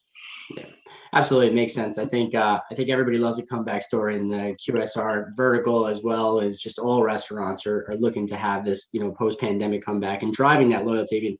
Even for me, it's the loyalty for Dunkin' is great here. Is bringing my daughter in for a donut. My dad used to do it with me right here in Long Island every day, and we still go to the same Dunkin' Donuts. So I think that has a factor in everybody becoming loyalists as well. So very cool stuff. Leading into mobile a little bit as we talk about those programs and driving force behind them. What are the changes from the changes in consumer habits like that impacted Dunkin' Rewards? You were trying to get the new ones to come in as well as the old ones, but gave those new offers. Talk to me a little bit about Dunkin' Rewards and how that changed from the mobile perspective over the past 12 months. Yeah, one of the decisions, so a couple of things, and try to be brief if I can, but I again, like you're noticing a theme, I want to talk about sort of strategies and tactics in place pre-pandemic. And one of the things that we were trying to leverage as a differentiator for Dunkin', we have a 10 now almost 12-year plus strategy and tagline that everybody is familiar with, which is America runs on Dunkin'. And I think we for everybody else, they probably just see it and don't think much about it, but when you see it every day, you obsess over every little thing about it. And the word run, even pre-pandemic, was one we really focused on. Like, we are not come in, sit down for 3 hours, and we have Wi-Fi and we have seats you can sit, but that's not our promise. That's not where we shine. We shine with getting you going. We fuel you for your day. And what was kind of interesting is that thought process probably suffered a little bit in the pandemic. Like, there was less running and more sheltering. Running and sheltering aren't necessarily compatible. But we still embrace the idea of like, you still wanted to get in and out, Dunkin'. So one of the things we had done to prepare for this idea of like, we want to keep you running, and speed is our most important thing. Great coffee fast is what we stand for. And one of the things we had done is we first off, we were one of the first QSRs to have a loyalty program. Our DD Perks program is, one of the first in the industry. So we had an advantage and a head start over some of our competitors in that regard, having a built-in base. Then I think the second component of that was we always had that Perks program. If you wanted to order ahead, you had to join Perks and you had to preload funds. And that was a barrier for some people. They said, hey, listen, there's probably some advantage of being in a loyalty program, but I don't necessarily want to, like, the first thing I do is give you my email address and my credit card, and that was a barrier for a lot of people. So we had already made a decision the year prior to be tender agnostic. And we were the first in our competitive category set, including that big coffee company that started out of Seattle in 1972. We were the first to have the ability to do tender agnostic to our app. So you could order and pay and not have to join the loyalty program or preload funds. So that was actually a big help. So one of the ways I want to answer your question is, we actually grew mobile orders without necessarily having to have people join our loyalty program. And that's a good way to have people get introduced to you. If you haven't bought you in a while, like they see you, they like you, they use you multiple times, then they join your loyalty program. So we got to see people joining the program that way. So I would say that, again, going back to the original question, how did the Perks, program? It was more the decision we had made, fortunately, 8 months prior to the pandemic, of being tender agnostic and allowing people to use us that way was a big win for us. And then a lot of those people had already started doing that when the pandemic hit, and they were looking for sort of that daily routine. That helped them then upgrade to our Perks program. Yeah, it's great. And I mean, as the app usage continues to grow, I mean, you're just going to see the ease of use and the customization. I think you and I have spoken briefly about for a while is going to be super important. So with that, in the increased use of the mobile app during the pandemic, how have you tried to market that and tie it back to both linear CTV and even your audio portion? Is that kind of in the media mix, or what are you looking to do moving forward as far as your app goes? Yeah, it's interesting. And I think one of the challenges, I'm very obsessed as a media, person. I'm obsessed with the idea of, adapting to consumer behavior. And I feel like when you ask consumers to change for you, is that's where it's too tall an ask. You sort of, blending into consumer behavior. And I just, bluntly, and with everybody listening, truthfully, I struggle with it doesn't sound like a big deal to put an app on your phone, but people are pretty precious about what's on the home screen of their phone. And unless they're using it all the time, they just don't want the app. And so for us, I think one of the things we're trying to unlock is actual mobile web ordering. Just make ordering easier. Our app is super easy and getting the app is easy. So it passes the sniff test of like, if you want to order through Dunkin' on the go, you want a mobile order for Dunkin', it's really easy to do. It is not hard. But for some people, it's still a barrier. So our strategy has to be to continue to try. It's not so much about promoting what we have. I think we need to broaden what we don't have, quite frankly. But having said that, there are certain partners we've been able to work with to link ordering specifically, like Waze. You know, I mentioned before, navigation's down, so we're not doing as much there. But we've been able to really innovate in that space and come up with ways for one-touch ordering, there. I think, certain digital placement, social media, it's definitely had some challenges over the last year, but one of the great things about social media is, we used to have a call to action in social media that was just about find a store. And we always kind of felt like, and I'm selfish, like when you think about our base, where I am here in Massachusetts, like finding a store isn't a problem. You kind of have to blindfold yourself to not find a store around here. But, knowing, being able to order to that store was important. So we were able to switch our call to action to specifically, if you had the app, we were able with some partners to now link directly into your app to the order page, or at worst, link to an app page to download the app. But what I'd like to really do is not make people go to the app page and download the app. I'd like to start linking to the mobile order. And then if you've already ordered from us, what I'd really like in our app, we have your favorite, and you just want to keep reordering your favorite. Let's have that be one touch and actually live in the environment you're in. For example, like Apple CarPlay in your car. Like that's what we want to do. Yeah. I think you and I have discussed that. I thought it'd be pretty cool as you're driving to it and being able to have those app orders of one touch for your vehicles, whether you're using, a Google or Amazon Alexa to help you partner with that. And you've touched on partnerships quite a bit. And Dunkin's always been great with a lot of collaboration, whether it be with, sports teams or anybody in general. I'm curious to talk about a little bit, some of the gaming stuff that you've been doing. You have partnerships with Twitch, and I'd love to know how you're looking at that switcher audience for the gamers and how you're partnering with Twitch to help, reach those consumers who are not specifically loyal to Dunkin'. Yeah, I would say, the Twitch, our gaming strategy in general is pretty straightforward. It's an incredibly hard to reach audience, and there's a lot of time spent gaming.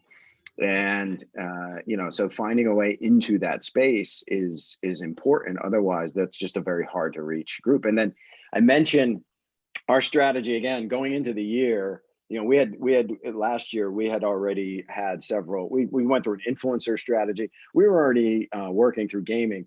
But one of the things I mentioned before was I was surprised at how I thought, quote unquote, the linear sort of cable provided television was those ratings were going to go up, and they didn't. Yeah. In fact, they went down pretty significantly. And then what not surprisingly, what you saw was a 39% increase in overall gaming, and in terms of the number of people who started gaming, but then more importantly, people who added extra time to their gaming. So for us, that was something we desperately needed to accelerate. And it's pretty simple. It's just an audience we really can't reach any other way. It's not about any kind of different food offering or anything else, but it's an audience that's hard to reach in other areas. And I also feel like it's such a developing platform from an ad perspective that if you get it right, you can actually be seen to be part of making gaming accessible. Like you can be a brand that actually unlocks and makes things happen, as opposed to just slapping your wallpaper logo on things. So that's been our approach, is like, how can we help make this, seem better than what it was? And one of the things that helped us, but Jim, I'll tell you, we of course we did some smart things about, when people were at home, and we upped our delivery, for example. Everybody, during pandemic was delivery was up. And so we worked with partners and did special offers, just for gamers that, didn't want to take the headphones off and leave the, couch. They could, we did specific delivery offers through third party.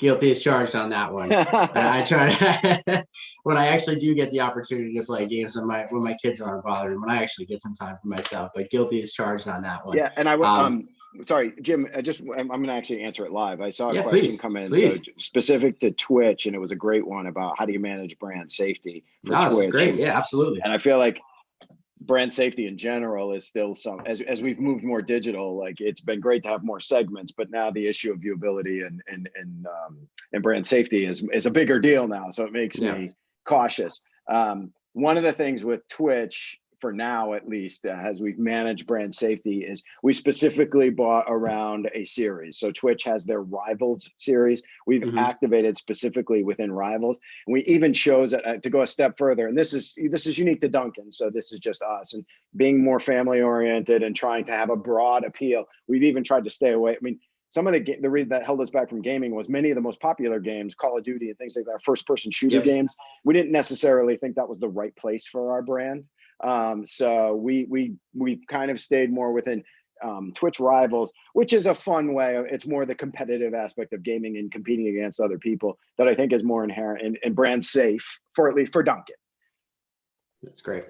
You mentioned brand safety and viewability, and it actually segues us into measurement specifically. You know, you're doing so many different mediums, whether it be CTV or linear or audio and digital as well. You know, when you look back on 2020 and all the changes and challenges that you've had, you know, how have you measured success over that? Has it been specifically on the ticket sizes? Has it been on VCR? What's kind of what are the metrics that you've been attributing to success? Yeah, no, great question. And again, I'm going to stick true to my mantra of pre and during pandemic measurement. I think, you know, one of the things that I'm proud that we had a lot of success with in 2019 leading into 2020 was we moved towards incremental visitation measurement. So we, by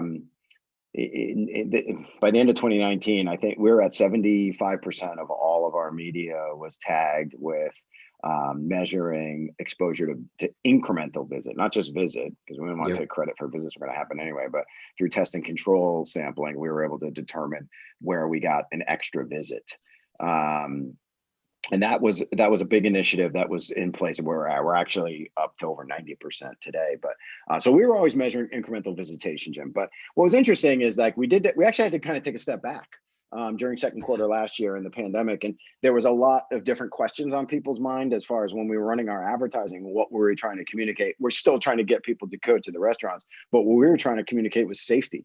You know, people wanted to know, do you have plastic screens up? Is your crew wearing masks? Does the store have a drive-through? Clearly, drive-through was a huge advantage for us versus, again, that green lady out in Seattle. Our model was built around that version of safety, if you will, where there's a drive-through and people saw that as a safe way to visit and leave the house.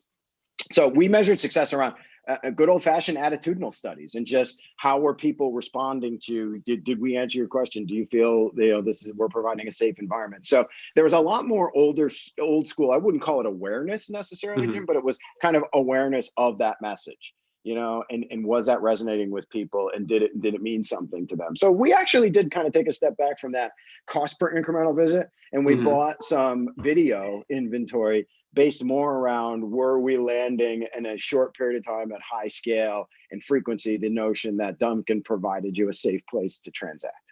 That's great.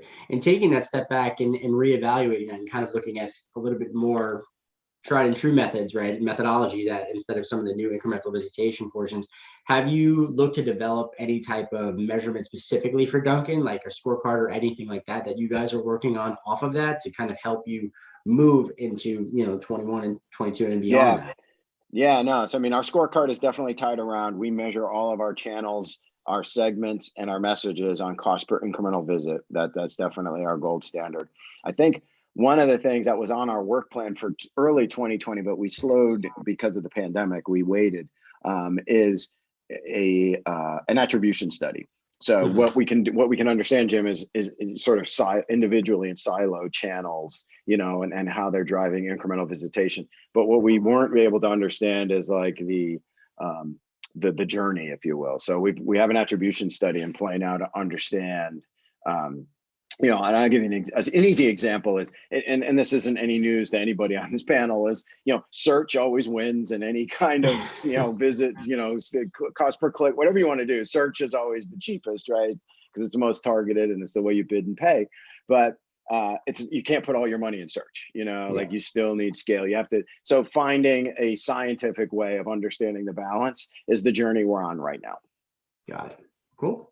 Well, we got a few minutes here before we take some Q&A, and I want to talk about some opportunities that lie ahead within the future. You know, the QSR space is finally getting out of this thing. You know, we're seeing a lot of positive momentum, to not even talk about the pandemic, and it'll hopefully be behind us in a few months here. So as you look towards that, you know, what are some of the things that you're looking towards to inform or enhance your TV strategy for the future, specifically in CTV and linear, and that combination and to your other media mixes?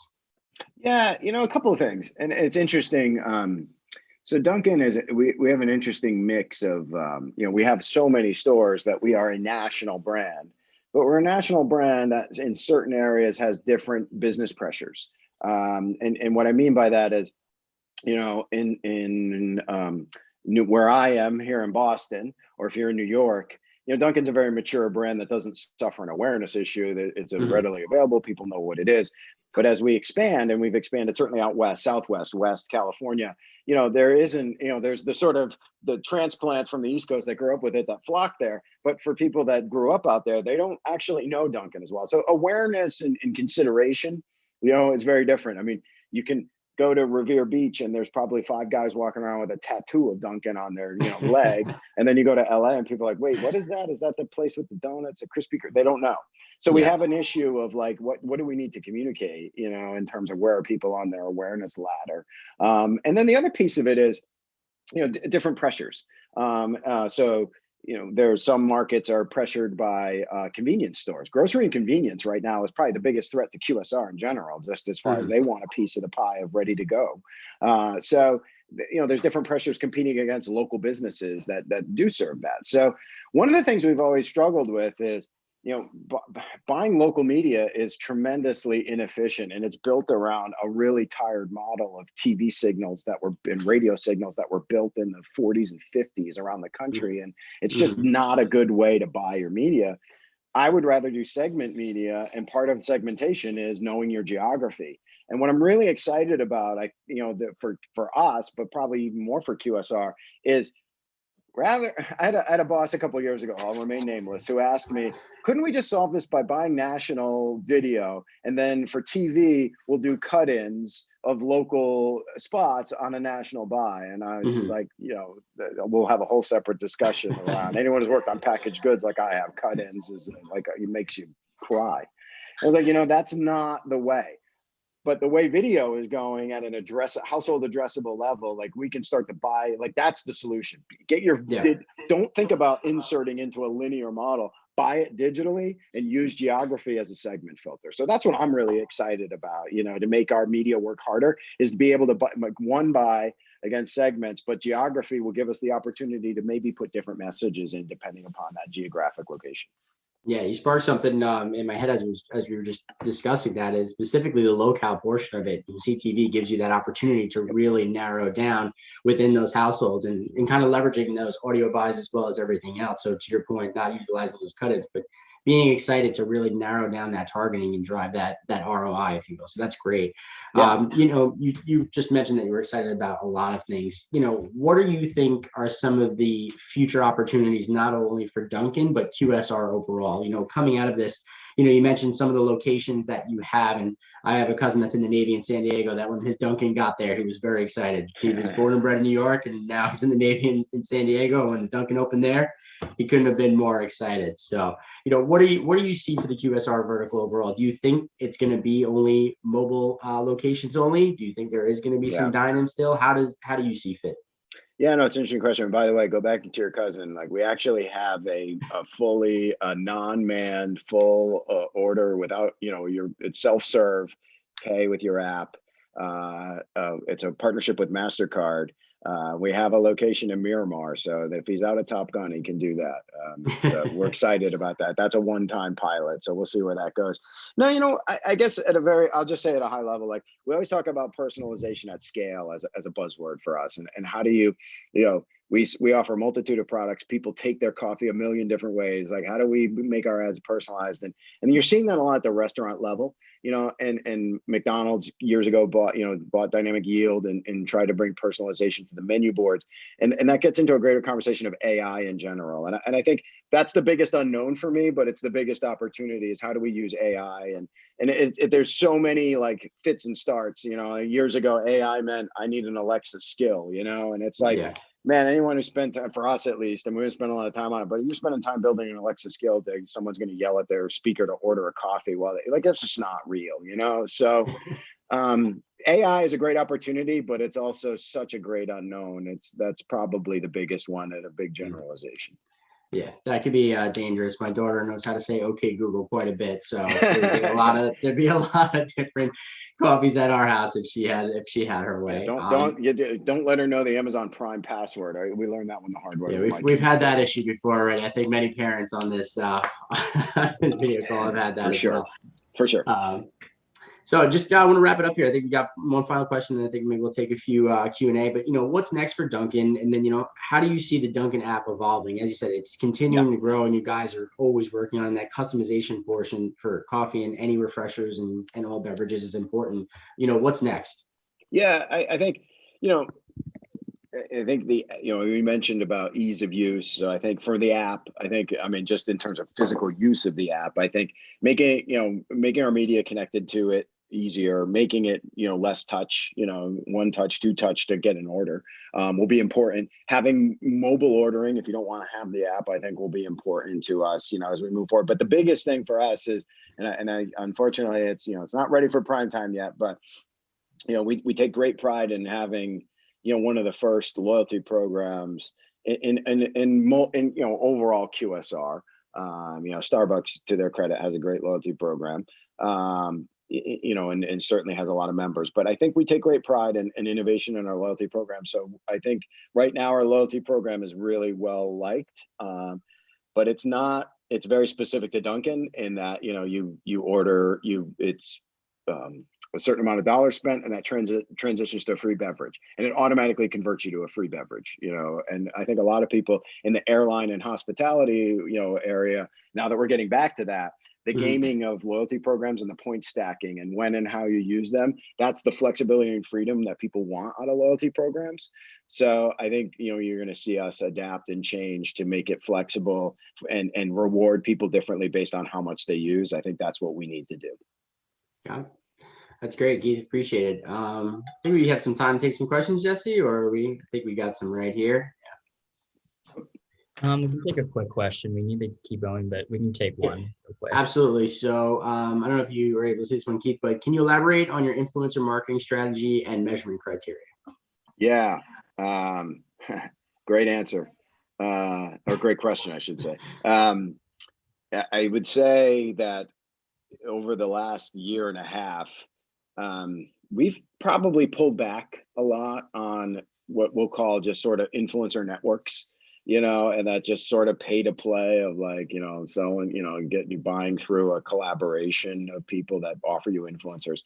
We have had a hard time measuring that and don't know what we get for success off of that. I mean, having someone say, well, I you know, your post generated, you know, X amount of engagements, whether they're likes, reposts, comments. I just don't know that that's really worked for us. I think what's funny enough for us, I mean, it's kind of simple, but the biggest home run has been finding people who are expressing love for us and then developing a relationship from there. So probably our best influencer strategy execution in the last year is Charli D'Amelio.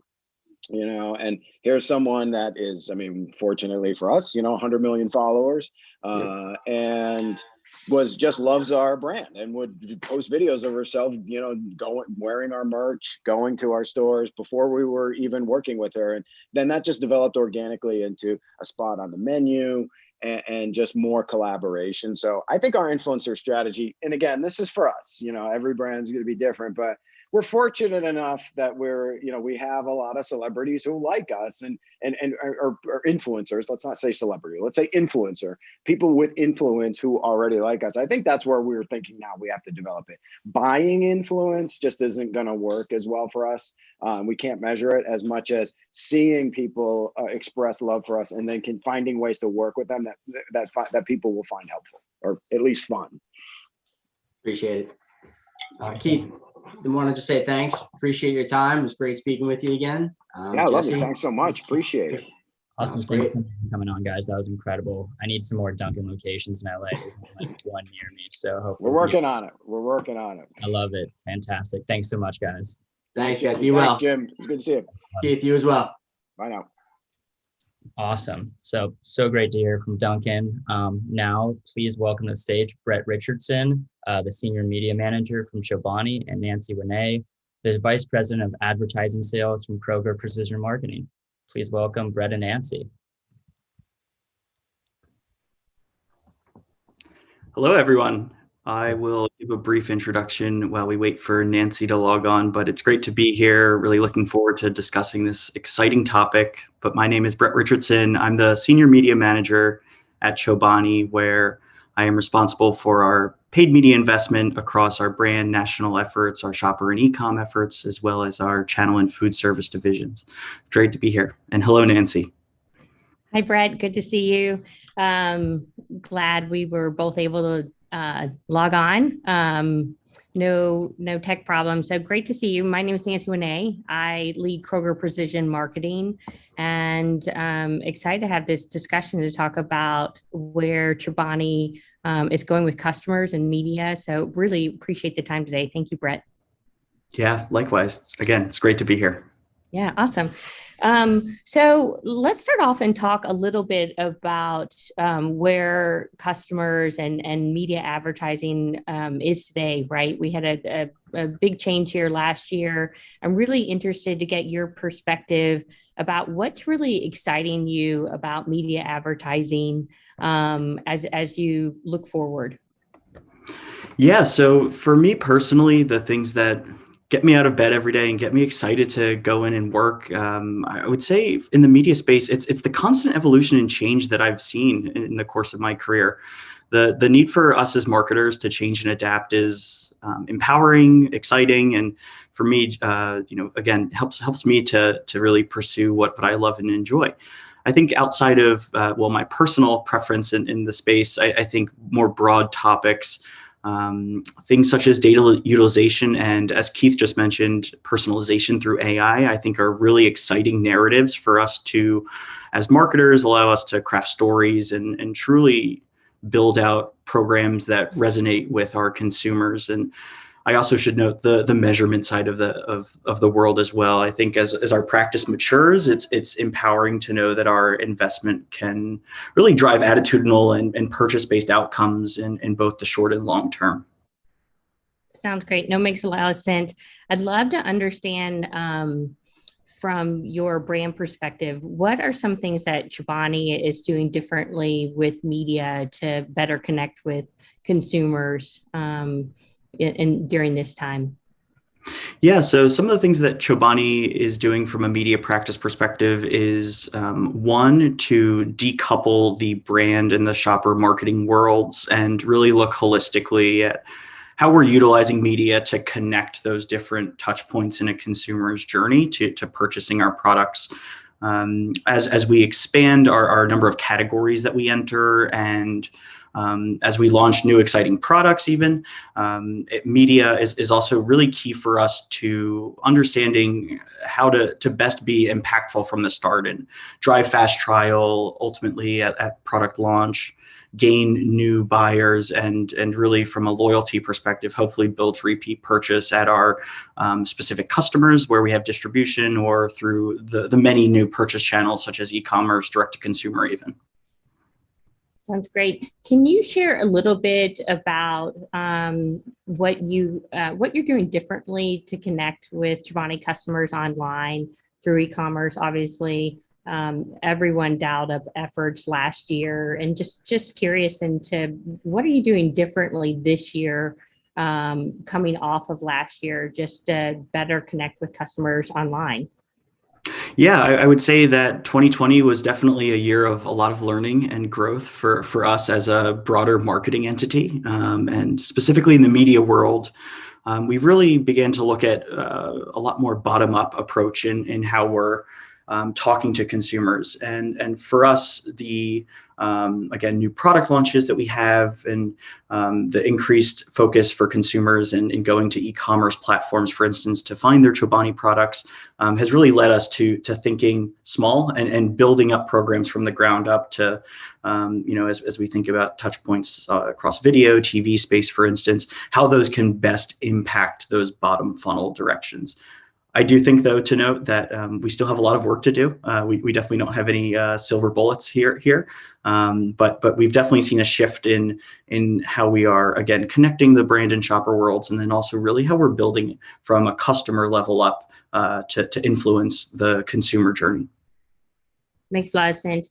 There's so much buzz going around third-party cookies going away. How do I maintain customer engagement? Kind of, make sure that I'm connecting with the customers at the right time, right place without those third-party pixels. Can you talk a little bit about your point of view, how you feel about that? What are you guys doing differently, again, knowing that many are moving away from third-party tracking? Yeah, absolutely. So obviously privacy and the crumbling of the cookie are very hot topics right now. And I think first and foremost, I should mention that I think it is the correct thing to do from both a consumer myself, as well as just in thinking how privacy and the protection of data is increasingly going to be important in years to come. I think the biggest pros and cons for consumers and brands, consumers, I think, win in the short term and the long term. They're protecting themselves from the things that they might not even fully know or understand. They're getting less intrusive connection to the media space overall. And in the long term, they're still getting those personalized experiences that can ultimately empower them and educate them in the space and lead them to action. I think with that empowerment too, they're perhaps going to be more amicable to the advertising touch points throughout their day. And that as a media manager is extremely exciting. And I want in every touch point to a consumer them to be actively engaged with and be excited to engage with the Chobani brand. From a brand and advertiser perspective, though, it's obviously tough. This is by no means an easy fix, and I think from a Chobani standpoint, we're lucky that we're not a digital first advertiser who has really leaned heavily on remarketing and retargeting, re-engagement to drive those business outcomes. We have, again, traditionally been a very top down, driving attitudinal and really letting the branded house help educate consumers on the new to market Chobani products. So what we're seeing in the short term is, definitely a deprecation, and that's largely a reach problem, not necessarily an audience problem for us. There's an opportunity for us, though, in the short term to think through our consumers' identity. And what we've begun to do is really think about the contextual self-selected audience identifiers and think through how we can objectively measure those audience makeups. So we feel well positioned in the short term, and I think over the long term for Chobani, we're really going to want to think about, again, how we can build that just consumer touch point centered on trust. And that is, with all of the data coming through and all of the permissions that consumers need to opt into or opt out of, it definitely needs to have a people first mindset for the betterment of both parties. That makes a lot of sense. Can you talk a little bit around how are you working with walled gardens and other kind of first party data providers to just enhance that customer experience? Are you looking at those partnerships differently? Interested to understand how you're thinking about that.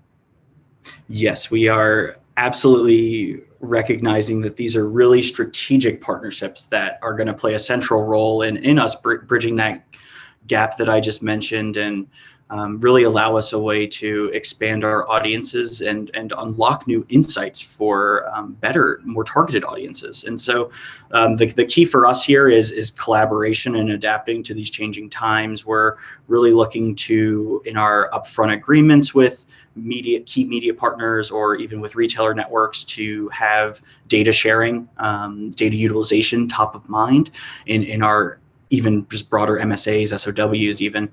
And what we're trying to do is again, make sure that we're embracing this challenge and trying to adapt to the best we can. I think companies can really work and partner with a lot of great first-party data providers who are now even more important in the broader media landscape, and ultimately use them to, for instance, gain access to purchase data or to use new and improved marketing and advertising strategies through just, again, rich new data sets. Of course, there's challenges in this as well. I think one very interesting place for Chobani specifically is the idea of a data clean room, and we're definitely keeping this very top of mind and exploring how we can best set ourselves up from a data infrastructure perspective to really shine in this new world. That's interesting. Have you, as part of maybe your clean room efforts, have you also started to focus on more direct-to-consumer efforts too, and anything unique there that you're doing direct-to-consumer that would be interesting for all of us to understand? I know it's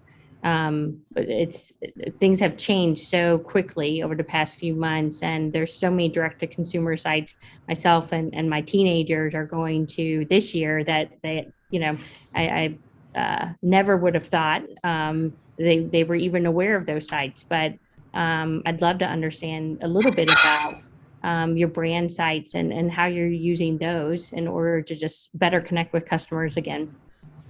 Yes. So from a D2C perspective, Chobani has, as of earlier this year, rolled out our first D2C site where consumers are allowed to go and directly purchase our Chobani Oat Milk Barista Edition and get the cases of oat milk shipped directly to their doorstep, which is very exciting for us, and especially as a traditionally refrigerated brand, a very new step for us, where it was definitely a learning experience for myself and the broader group.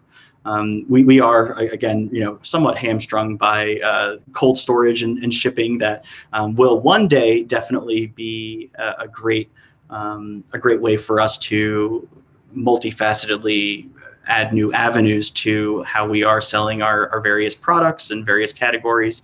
But in the short term, we are somewhat limited in how we can approach the D2C space. I do think overall, though, it's absolutely a great way to, from a consumer perspective, purchase new items and have that additional stream. And it's also a great way to just be an additive avenue for existing brands outside of e-com brick and mortar sales. Yeah, agreed. Yeah, that's fascinating. I'm sure it's no small feat, right, in order to get refrigerated items into homes on, smaller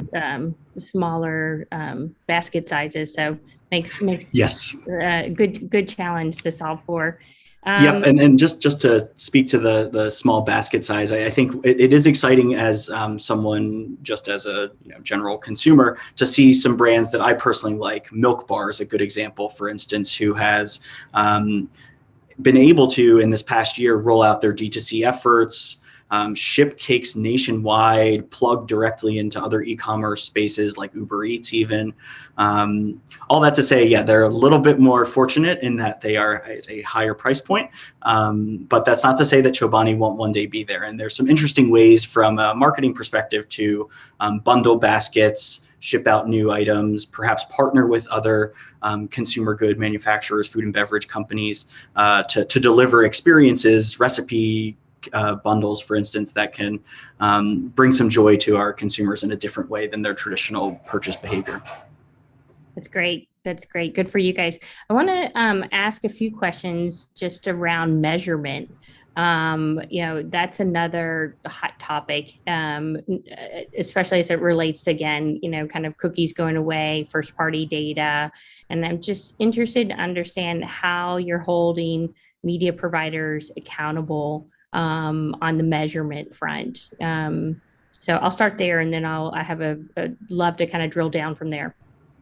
Yeah, absolutely. So I think just to start to give everybody on this call a lay of our measurement land, we on the Chobani side typically look at our measurement through the business-centered toolkit that we have at our disposal, and then some of the more media or marketing specific or centered tools.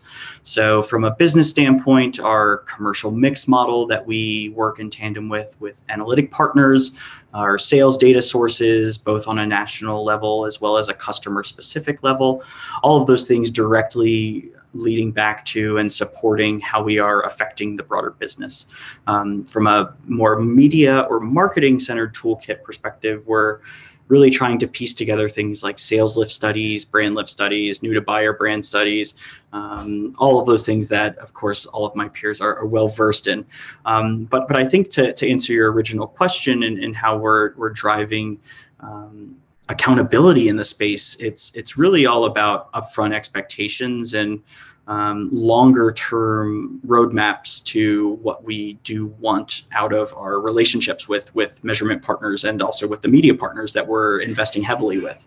And so as we approach those tables, we're really coming with a focus on things like incrementality, understanding differentiation in buyer type, whether they're a new to brand buyer or perhaps a repeat loyalist, and really trying to disaggregate a lot of the media tactics that we have to really parse out the details there. And what I mean by that is we don't want to just view the entire channel of social, for instance. We want to really dive in and understand with this measurement solution or with this media partner, what are the individual tactics, formats, creative level, even details that are truly driving the broader program success. And again, that's all about just being upfront, making sure that you have a roadmap and discussing with some of these partners and keeping them accountable throughout the way, of course. I think one of the biggest challenges we hear across brands is just how do you measure holistically? And curious, I know there's probably not a silver bullet out there, but just curious how do you tackle that challenge? It is a challenge that I have not figured out yet, nor have my peers at Chobani. But how we have approached it is as definitely in a walk capacity, really trying to piece together different pieces in almost a patchwork. And that is in the short term, what we can, I'll say, afford in resource time, et cetera. But longer term, we're really going to ultimately, hopefully, set ourselves up for success to grow in how we're approaching our investment. And what I mean by that is we really want to understand the more long-term value of our brand's equity and what that means for our expanded presence within the grocery aisle. We want to make sure that we are building out key questions along the way to truly, in an iterative fashion, work towards getting a more complete blanket of measurement. But in the short term, at least, we're really leaning heavily on our commercial mix model and working with the analytic partners team to really understand not just media, but other marketing levers, other company-wide levers, trade, et cetera, and understand how they are ultimately leading to both initial effective volume as well as incremental volume as well. Helpful. How does retail media play into that equation of measurement? Yeah, so retail media is an increasingly important channel for us as a company. And, I speak for everybody who's listening right now. I'm sure that over the past year, especially, it has become self-evident that retail media networks are here to stay and here to be a very important avenue to, from a media perspective, building exposure and getting people close to purchase point, all the more down the funnel. And so from a retailer network perspective, we are viewing them as both key in, again, that lower funnel approach, but also key in, from a measurement perspective, unlocking data level information at a customer retailer store level, understanding that connection in the e-com space as the e-com has become more important to us, and understanding e-com's influence within both the online space as well as brick and mortar sales. And for us is again, just absolutely important for our longer term growth in growing category, getting new buyers, and expanding our overall footprint within the U.S. Yeah, we hear that a lot at Kroger about so many use cases that we're working through, helping brands like yourself, identify the right new customers, and how to efficiently reach those new customers and acquire those customers.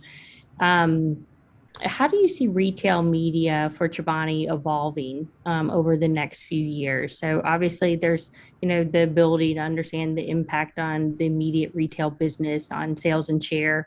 But how do you see that evolving as we move into the future? Yeah, I look at it as extremely important for us to get into baskets first and fast, as quick as possible. Media is really, key in unlocking and winning on those e-com endemic partners and platforms, the Instacarts and Ships of the world. And it's also really key to building an extension from the brick and mortar activations and activity that we're doing on a customer retailer level. What we're seeing on our side is the need for scaled search, and brands are quickly realizing that in the last year that it is obviously extremely important to have that baseline coverage, foundational kind of solid block of search, and potentially utilize that to bring new buyers in from other competitors. We are also increasing our retailer media network scope as well, both as retailer networks capabilities grow and we feel more trusted and impacted by their offerings, and also knowing that we are beginning to see initial signs that they are effective for us as well, which is first and foremost the number one thing that we need to see in selecting a media partner more broadly. And we're also really excited by the data partnerships that exist in the space, and how that's becoming really a norm across every key partner that we work with. Of course, the capabilities are vast now in the space, but we do see a linear progression towards data being unlocked across the board. Makes sense. Would you ever look at a retail partner as a measurement provider for national media? Are you guys thinking about retail media in that way?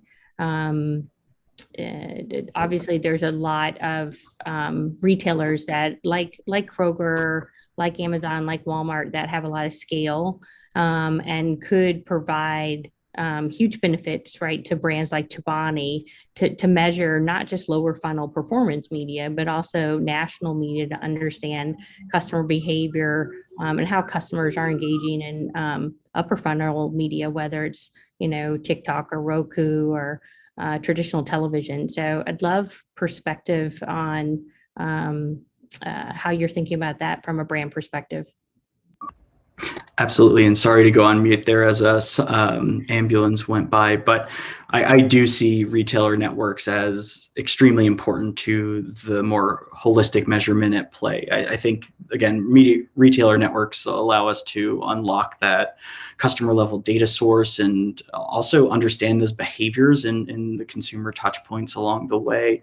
And I think against like the broader environmental considerations, this is especially important with consumers' buying habits shifting, the crumbling of cookies, and the importance of showing up in brand safe environments as well. All of those things we feel are perhaps in the short term better situated in retailer networks. From a measurement perspective, I'm not sure if it will completely replace or supersede some of the other tools at our disposal that connect into the broader business outcomes that we're hoping to achieve. But I do think it's a great layer for us to connect in there, and also over a longer term, again, better understand and determine the typically lower funnel investment that is tied into our perhaps bigger buy-sell agreements.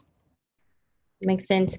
One of the things we do at Kroger is we do look a lot at our other publishing partners. What are they doing well? What could we do better? I'd love your perspective on what, it could be from a KPM perspective or just retail media in general. What could we be doing better that a traditional publisher is excelling in, and that we should be thinking about incorporating into retail media?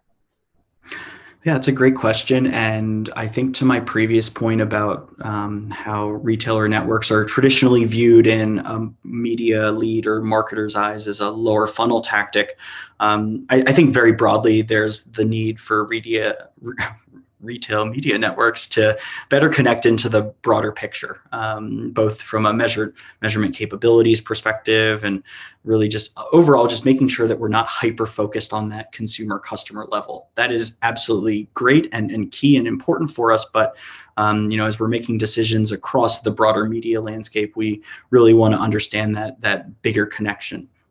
I think the detail is great that we have, but again, everything is patchwork. And as we look at other places in the media world, such as at the publisher space, I think there's a little bit more transparency currently on the publisher side of things as opposed to the retailer media network side of things. And it's in my conversations sometimes surprising to see areas such as brand safety, viewability, other diagnostic areas still not table stakes in planning. And I would urge all retailer media networks to think from the marketer side of the table to understand what are those key things that just need to be basic expectations and managed from the get-go. As in the ad tech space, I think the data utilization and audience sharing areas are headed in the right direction with retail media networks, but I think there's still definitely work to be done there. And from a commerce perspective, thinking through how we can just integrate the touch points in a specific media campaign to truly close the loop and over time grow. I agree. I think that's a huge opportunity is to really dial up shoppable efforts so that one of the things I appreciate about a lot of the social media networks is their ability to just make buying so seamless. So once they see something they love from an influencer, they can buy it really efficiently. And I think retail media networks can do much faster and more efficient job and connecting the dots there with other major publishers. So agree with you 100% there. Yeah, it's all about going up the funnel, so to speak, and thinking through just the consumer viewpoint of how each of these touch points are a part of a longer story. And ultimately, again, there's exciting tech evolution such as the shoppable space. I know the NewFronts perhaps gave some good examples of this idea top of mind. But it's all very exciting overall. Agreed. I think I'll just close out, and I'd love to hear a little bit about what retail networks are doing well. What's retail media doing well and should continue to do, and really expand on as folks like Kroger and others as we look to expand our product portfolio. What should we continue? Yeah, I think retail media networks have done a really good job in responding to requests from the marketers, brand's perspective and what we need to succeed in the space. So developing new ways to find and reach people, for instance, measurement solutions and capabilities. And overall, again, it's seeing a good path to ultimate success and ultimately to answering some of these broader areas that we as marketers need. I think the connection into broader media efforts is also very interesting. And KPM's partnership with Roku is a good example of that, where in place as I come to the marketplace and think through channels such as CTV, I can buy very comfortably with Roku, knowing that I have unlocked a rich data set through KPM. From a media perspective, in general, the idea of connection and for media to not be a silo is I think extremely important as well. And again, just making sure that things are all connected and holistically looked at, I think is ultimately the best way to drive success over time. Great. Excellent. Brett, thank you so much. It was good to see you again today. Really appreciate the time. And I don't see any questions in chat. So again, thank you so much for sharing your experiences. Yeah, thank you so much for having me. This was really fun. Awesome. Awesome. Thanks so much, guys. That was such a great conversation. I appreciate all the insights that y'all brought. Actually, we might have just thank you. Thanks so much, guys. That was awesome. Great. Thanks for having me. Thank you. Take care. Absolutely. Cool. So while we wait for Adam and John, I just want to plug our incredible CAN program we have coming up next week. We have so many great brands, so many great speakers, and I cannot wait to do that. But I think Adam and John are ready. So I'm more than happy to introduce Adam Benaroya, the head of global media and performance marketing for HPE, and John Steinberg, the president of Altus News and advertising. Welcome, Adam and John. Thank you so much for Adam. Thank you for joining us today. Really appreciate it. Yeah, looking forward to being here, John. Well, I thought when we were doing the prep call, the most interesting thing we discussed was the idea of the influencer versus the final decision maker, because your marketing equipment that the CIO is going to eventually approve the purchase of, or someone at the VP or SVP level, how much do you market to younger people throughout the organization who influence that final decision? Yeah, for sure. I mean, it's definitely something that we're always focused on, whether we're doing kind of persona-based campaigns or more account-based, company-targeted campaigns. We're thinking about not just the final decision maker, but our personas represent this too, as we're thinking about more of the senior IT decision maker or business decision maker versus the influencer segments underneath that.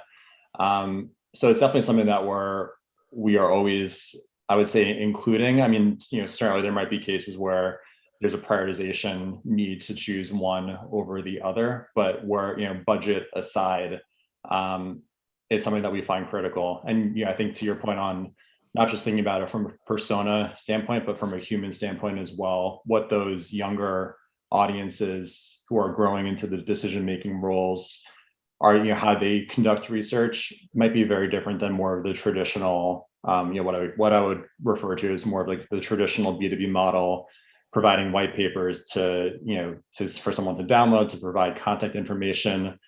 While that is still a piece of what we have to, what we do, and some segments do still think about research in that way, the reality is a lot of the younger segments are not. So we need to think about quote unquote snackable content, more video. What channels are they actually looking to receive information on, not just on our own properties, but in third-party environments as well. So it's definitely playing in not to just that final targeting decision, but as far as how we're thinking about content production, media placement, where each of the touch points kind of sit, does differ a lot as we're thinking about those different audiences. Well, what is the goal of the snackable content? Is it to eventually get them to the white paper or to the case study? I think it could be both. I mean, I think you're going to find some opinions on that lead gen mindset, like everything has to at some point get to a point where we know who we're talking to, so that this is someone that could actually be picked up by our sales organization. And there's still a lot of truth around that is the concrete action that we need to get, so that snackable content alone will not achieve that. But at the same time, we need to recognize a lot of our audience, maybe within digital channels, will never get to that known outcome, but they need to have the right pieces of content to understand what we're trying to sell, some of the new strategic positioning that we're putting into the market. And the snackable content can do that without assuming that a white paper is the next step. So it has to be both. I mean, of course, anyone on our side will say having a known contact is critical, and a critical KPI for us to continue, but it can't be the only way that we're thinking about our campaigns, because that's going to be a bit of an outdated way of thinking about how our audience actually wants to engage, or parts of our audience actually want to engage with us. What kind of content are you creating, and are you creating it, or are you having agencies create it? So it's both. We're very much in a hybrid model right now. We have been working with our external agency partners, the current group for the last 5-6 years. At the same time, for different content pieces, we're managing some of that production ourselves. And a third pillar would be thinking about as how we work with publisher partners, content partners to co-brand and co-create content together that isn't just our own. So it's a mix of all of those three pillars together. What's a success story or an example of a collaboration with a publisher that you're particularly proud of that you would cite as something that worked well? Yeah, we've done, for a number of years, we've created different content programs with The Atlantic. I think one of the key points has been finding a publisher partner that, especially for a category as our own, with a niche target audience and a very specific way of talking and depth of understanding that's required to, even at the brand level, talk about what we're trying to say. It requires a unique partner to be able to speak in that voice that feels relevant to how we are talking in the market, and not transparently something that doesn't feel flimsy as a replacement for how we would be talking about it ourselves. So with The Atlantic, for example, we've created a number of different video series to help with some of the positioning of us, but also just to help with topics that need some education. We're, as a business, we're pivoting from more of a hardware sales motion to a services sales motion, which is a very different way for us to be working with, talking to our customers, for sales to be, talking to our customers. So for that, for that type of significant change in the business model entirely, it requires a lot of education as well. So some of these deeper content programs just help put some of those new ideas into the market at a, in an entertaining way as well, for a broad mix of our personas to find entertaining and educational. And then, so we've talked about publishers, but let's talk about platforms. Which platforms are you putting your content on, and what are the formats that you do on the platforms, the major platforms, of course? I would assume LinkedIn is probably the best for you. I mean, is that assumption right or wrong? Yeah, that's it's certainly fair. LinkedIn certainly has some benefits, not just from the type of content that we can place there, but the type of specificity that we can get with who we're speaking to, whether it's at a account level or at a persona level. There's no doubt that is going to be the richest type of targeting that we can get from a platform, from a third party type of targeting standpoint. So that's definitely in the mix. But with that said, we are we've been on Facebook and Instagram, and we use Twitter. Perhaps not as deep in social platforms as a consumer brand might, but we're always trying to speak at that human level at the end of the day. So we have an openness to having that mix of platforms, both in terms of just where we want to be present, but also the different platforms are going to invite different types of conversations, whether it's deep, longer form video content, maybe more appropriate to distribute through LinkedIn. Shorter form teaser content, maybe for some of the other channels. And then on top of the social platforms, we obviously have our own properties, and then we with some of the more endemic tech publishers, we might build deeper content distribution programs into those properties as well. Who do you consider the most endemic tech publishers these days? We're working with companies like IDG, with TechTarget, with Spiceworks, for a lot of our smaller mid-size business conversations. So there's of course there's a deeper set from there, but those are a few that we have always had deep partnerships with. When we, staying on this theme of places to put media, when we talked, you were particularly excited about CTV. It seems like everybody's excited about CTV. Tell us a bit about how you're working in that space. And by the way, if you've got questions, you can put them in the Q&A, and I'll make sure to kind of work your questions into Adam. Yeah, CTV, I think one of the early success stories for us was, especially as a B2B brand, was how early on we had the internal willingness to test in CTV. And I think one of the benefits as a digital first publisher is, we don't, of course, we have our linear, investments and offline investments for more specific campaigns and moments in time. But by and large, we are a very digital first investment model, digital first marketing model.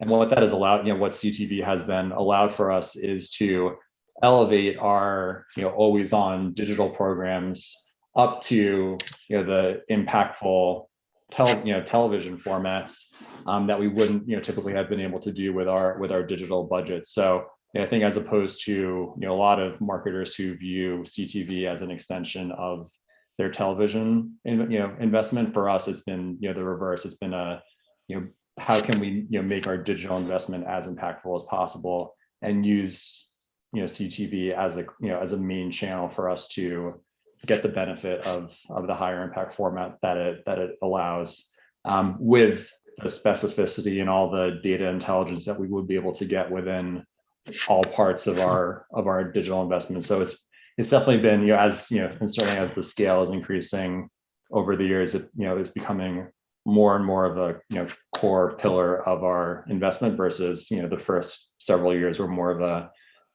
testing model for us. And are you using a DSP to do these CTV buys, or are you going directly to Roku, directly to Samsung? How are you doing the buying?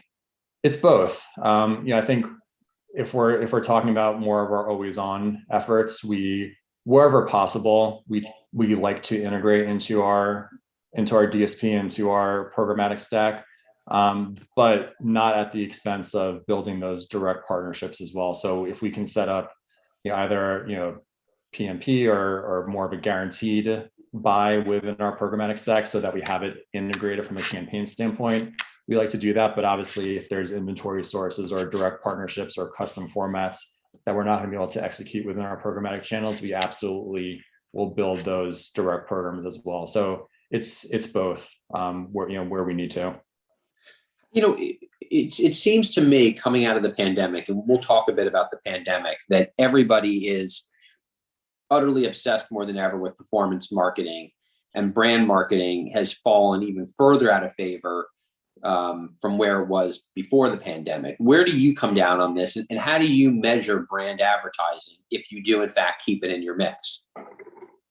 Great question. I mean, and it's always a different mix year to year, with some years having been more performance based, some years being more brand based. For those on the line who are not familiar, and actually when I joined the organization back in 2015, the former Hewlett Packard was splitting into two organizations, the consumer side and the enterprise side. So for those early years of the new version of HPE, of course, it was extensively weighted towards the brand side to allow our audience to know who this new HPE was. In some of the later years, it's kind of reverted a bit back more towards the performance side. I would say it's still a healthy mix for us. Yes, we can talk about the reaction to the pandemic a bit, but some of the earlier response, internal response that we took to the early stages of the situation was to pause where appropriate some more of the product messaging, because we knew that we did have to elevate the message and be relevant to what our customers were going through at that point in time. And then also some of the conversations that we're having now, more specific to the business, as I said before, we're going through this massive transformation from a hardware-centric sales motion to a services-centric, building out these new digital experiences that will sit on top of our product set, and that's a big shift that a lot of our customers are still getting used to. We're not the only, and that requires that requires brand marketing, I assume. Exactly. That's what I was going to get. And like that. Do you measure it with brand lift? How do you measure the efficacy of changing that mindset from hardware company to solutions company? Yeah.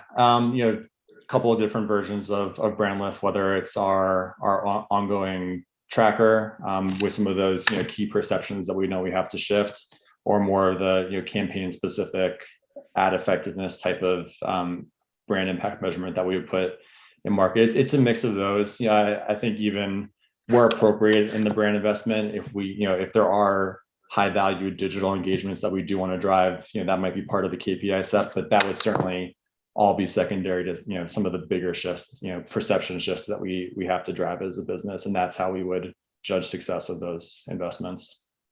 Let's talk about the pandemic, and, you know, walk us through your budgetary pandemic journey. You know, what you guys did in March, what you did halfway through the pandemic, what you're doing now. Yeah, so the early stage obviously was us trying to assess the situation, you know, with the ambiguity that, you know, we, as everyone, did not know where it was going to go.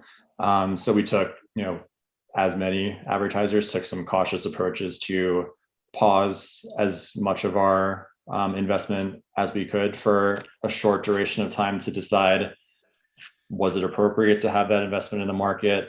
But ultimately, you know, the bigger initiative that we took was to actually just build out some new brand level campaign messaging to be appropriate and relevant for the time. We dubbed it as our Here to Help initiative, but, you know, specifically how we were helping our customer organizations respond to this time. And it was much more than just a campaign, because there were truly some new, you know, product offerings like our Aruba business, wireless offerings that companies actually needed at that time to stand up, you know, the new remote way of working. And also potentially some new financial models to help our customers pay for investment that perhaps they needed to kind of stagger out over time and, you know, delay some payments to actually stand up new infrastructure during that time. So we had true relevant business offerings that the campaign sat on top of. And that became a bit more of our, you know, I would say, short to midterm focus. We shifted a lot of our product investment to that message. But I was, you know, and you know, to probably the mid to later stages, you know, we were, you know, ultimately reinvesting back into those critical product campaigns. You know, of course, we had, you know, maybe some decreases in total investment, but I would say it was a lot more of a message/channel optimization than saying that we were going to cut out a huge chunk of our marketing investment in totality. And leading into this year, you know, we've reinvested even more in some channels. So overall, it's definitely, as of now, you know, a bit more in a growth pattern again. Are you still doing a lot of linear television? I wouldn't say we're doing a lot. You know, we're about to launch some new brand level initiatives where that will take a bigger focus. It's not something that we do on an always on basis. It's definitely tied into either new, you know, our as a service message, you know, certainly requires that type of linear investment, as well as, you know, any new brand initiatives that we're putting to market. So it's there, but it's, you know, certainly a minority percent of what we do. Let's change gears and talk about agencies for a little bit. You've in-housed quite a bit. Where do you stand now on the in-house versus the external agency? Yeah, definitely a topical conversation for us. You know, it's where a lot of our team has been focused this year. I tend to shy away from a lot of the hype around in-housing. I think some of the, you know, headlines that full in-house teams have been built out that have 100% replaced agencies, I definitely think are a bit hyperbole. And you know, while we've been in the midst of our own in-housing journey, it's always been a conversation on this is a hybrid model that we're optimizing, and not necessarily new to this year. Obviously, a lot has been for us in the last 8 months, but even 6 years ago when I was first starting the organization, we were having conversations on we want to take ownership of all of our platform and data contracts. So we as the marketer own all of our data. You know, we built out some new strategic functions in-house that, you know, perhaps maybe we're a bit more, you know, taking on some of that strategic responsibility versus what the agency might have been doing. Now we're working on some of the buying pieces. So it's been a journey, but whether it's the end of this phase or the next phase of this that we're talking about for what we're planning for next year, it's going to always, I think for us, it's always going to be a hybrid model. And, you know, I would venture to say, I think for most marketers, maybe, you know, a few biggest spenders being the outliers, I think it's a conversation on what is the right hybrid model versus saying how can we in-house or why should we in-house. Does it cause tension with the agency, the partial hybrid? Because ideally they wish you were doing everything with them the way that you used to 6 years ago. Yeah, I mean, of course, there are some of those difficult conversations initially to say why you're moving certain pieces in-house. At the same time, I think there's an appreciation for why you're also saying that pieces of the business need to stay with the agency. So it's, certainly the managing that relationship is difficult.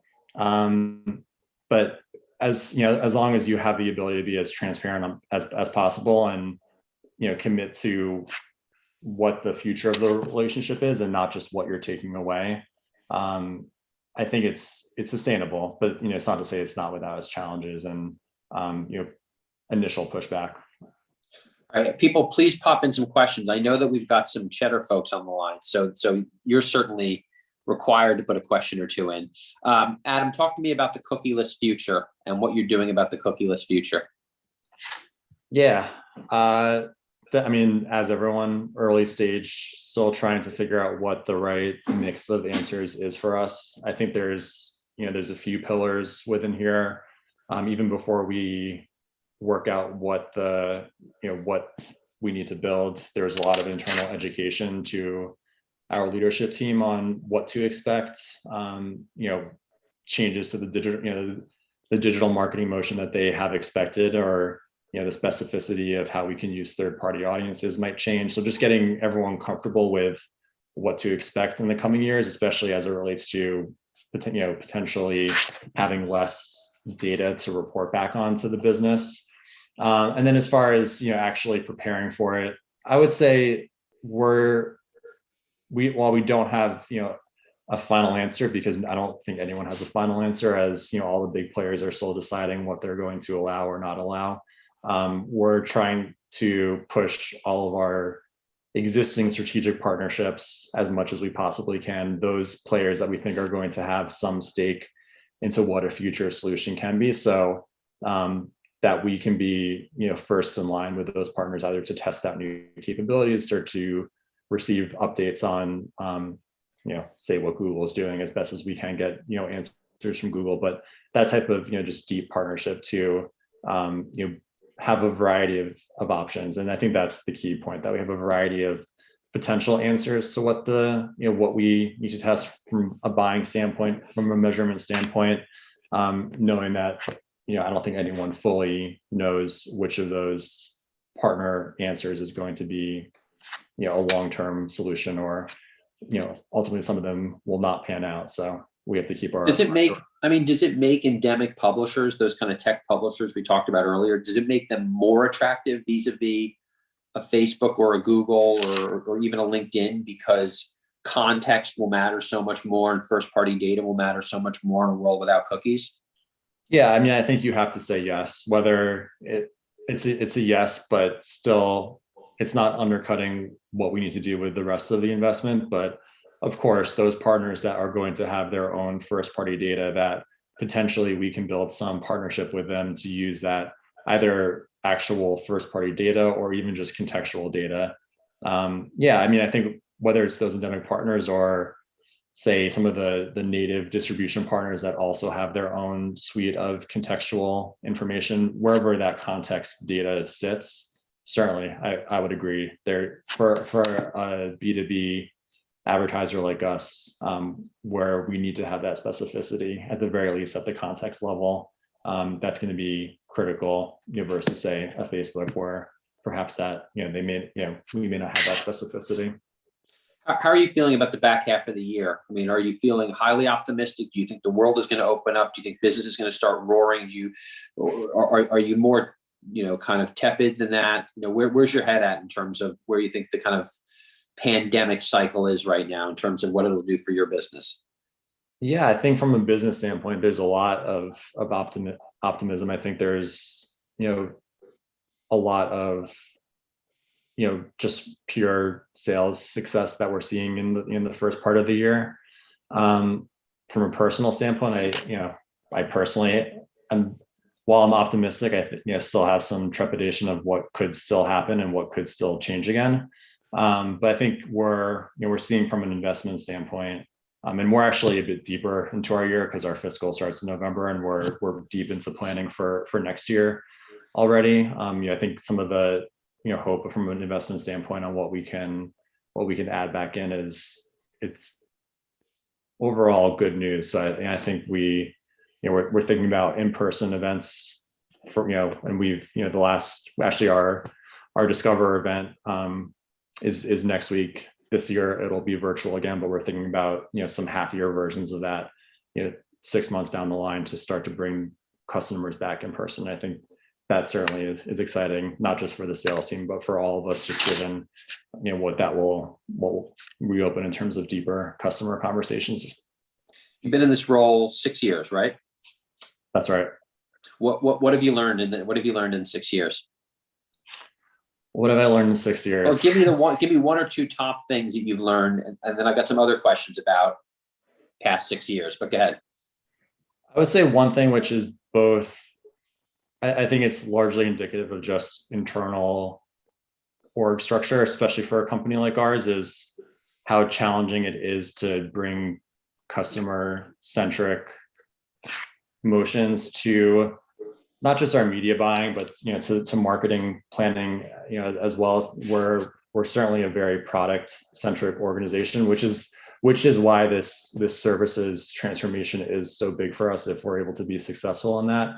But purely from a media buying, media strategy standpoint, I've spent many of those years trying to build the internal structure to move away from siloed product campaigns to more of a customer centric way of activating. Given that most of our products and most of our campaigns are speaking to a lot of the same individuals, it's not as if each of the products has its own unique customer set. But just organizational structure wise, it's challenging. Even as we built, we did build that notion, perhaps about halfway into my tenure here, but keeping that alive, keeping that, from reverting back to, product marketing teams kind of taking the lead in their silos. It's an ongoing challenge and an ongoing conversation to, keep that as keep that focus, for the marketing organization. Even obviously the buzzword of it, no one's going to disagree with, but to actually prevent organizational changes from reverting back. I think that has been a key learning for me. Keith Bowen, who's the Chief Revenue Officer of Altice, he asks, what do you think about the upfront, and do you participate in the upfront, and is it still relevant? I think our answer has to be taken with a grain of salt, given what we typically do from a linear standpoint. For us, it never really was a key part of our planning cycle. Of course, we participated to hear any of the new announcements, but as far as committing investment, it's not something that we would typically do. So I don't want to speak for other advertisers who have had more of a historical presence there, but yeah, it hasn't been too big for us. Okay, a couple more questions. How do you approach emerging media channels, and how do they factor into your overall strategy? Yeah, I think it's a bit of a mixed story. We spoke a bit about some of the social platforms. I think we're obviously going to be slower than many of the consumer brands at testing new social platforms, not necessarily because we're scared or concerned about the brand safety aspect of being on there. Sure, that might come into play, but more so it's just not critical from a business standpoint to be the first ones testing out some of the new platforms. With that said, from a technical capability standpoint, say like what we're building out in our programmatic stack, from a data standpoint, from new ad formats within that can be bought within programmatic channels, I would say that's where we're certainly trying to push the envelope. And obviously CTV is not one of those channels anymore, but when it was, I think at least as a B2B organization, we've been able to get the internal buy-in to be aggressive in building out strategies and kind of working in those emerging channels within that type of mindset. The next question is, as a B, and I'm going to alter the question a little bit. The question is, as a B2B brand, how important is brand purpose and brand story? I know the answer is going to be very important. My question to you would be, how is it different as a B2B brand? Yeah, I mean, I would say it's perhaps different as a B2B brand because if without that, I mean, you know, I'm not going to discount any differences in the products themselves, but at least as far as how B2B brands speak about the products, and you see, you know, say a 30-second spot for us versus, you know, any handful of the, you know, 6 to 7 competitors. From a layman's standpoint, I think it, you know, kind of all can blur together very easily. So without that brand purpose, without that brand positioning, I think we would lose probably the most important differentiator that we have. I mean, of course, we're going to have the buyers who are, you know, focused on the product specs, and that will be part of the decision. But I think getting our customers to buy into where we see the future of the industry, whether it's this, you know, services motion and building out these experiences to become more, you know, digital first, and how our customers use our products. Yeah, I think those are going to be the longer term opportunities for us to really keep our, you know, current customers loyal, and, you know, get other prospects to consider some type of transition to us. All right. Well, look, we've gone for about 30 minutes, and I think we've gotten through some questions. Let me ask you, is there anything that I didn't ask that you want to talk about that kind of plays into this future of media conversation, future of advertising? Did I forget anything? Yeah, I would say going back to and you did bring this up, so I just didn't address it, but on the cookieless conversation, yeah, I think one thing that I don't hear spoken about as much, and I personally am excited about some of those changes, because I do think it's an opportunity not just to try and rebuild all of the data and platform architecture to keep the same types of targeting that we've, you know, been able to use in the past, but I would rather it be, actually, I mean, in addition to that, I would want it to be a conversation on how are we thinking about what type of, you know, advertising formats, content formats are actually, does our audience want to hear from us? I think, you know, versus trying to rebuild what we had, there were a lot of flaws in what we had before from a, you know, creative format standpoint, overinvestment in, say, banner formats, really basic ad formats that have been around forever, that at this point, I would question, you know, if that's something that is worth continuing. So I, you know, am pushing the internal team, but hopefully, you know, in talking with the industry at large, you know, whether it's how we bring in context to tell a better advertising story, or if it's purely, you know, thinking about creative format production and what is actually going to break through to our audience. I think that is something that I would like to see as part of the conversation. Whereas I feel like most of the conversation on, you know, the loss of cookies is how can we rebuild what we're losing versus rethink the, you know, how we're telling our stories entirely. Well, this next question kind of plays in nicely to that. Many brands have dramatically reduced media budgets over the past year. How has your media plan adjusted? If your budget has been reduced, have you gotten more creative and efficient with your strategies?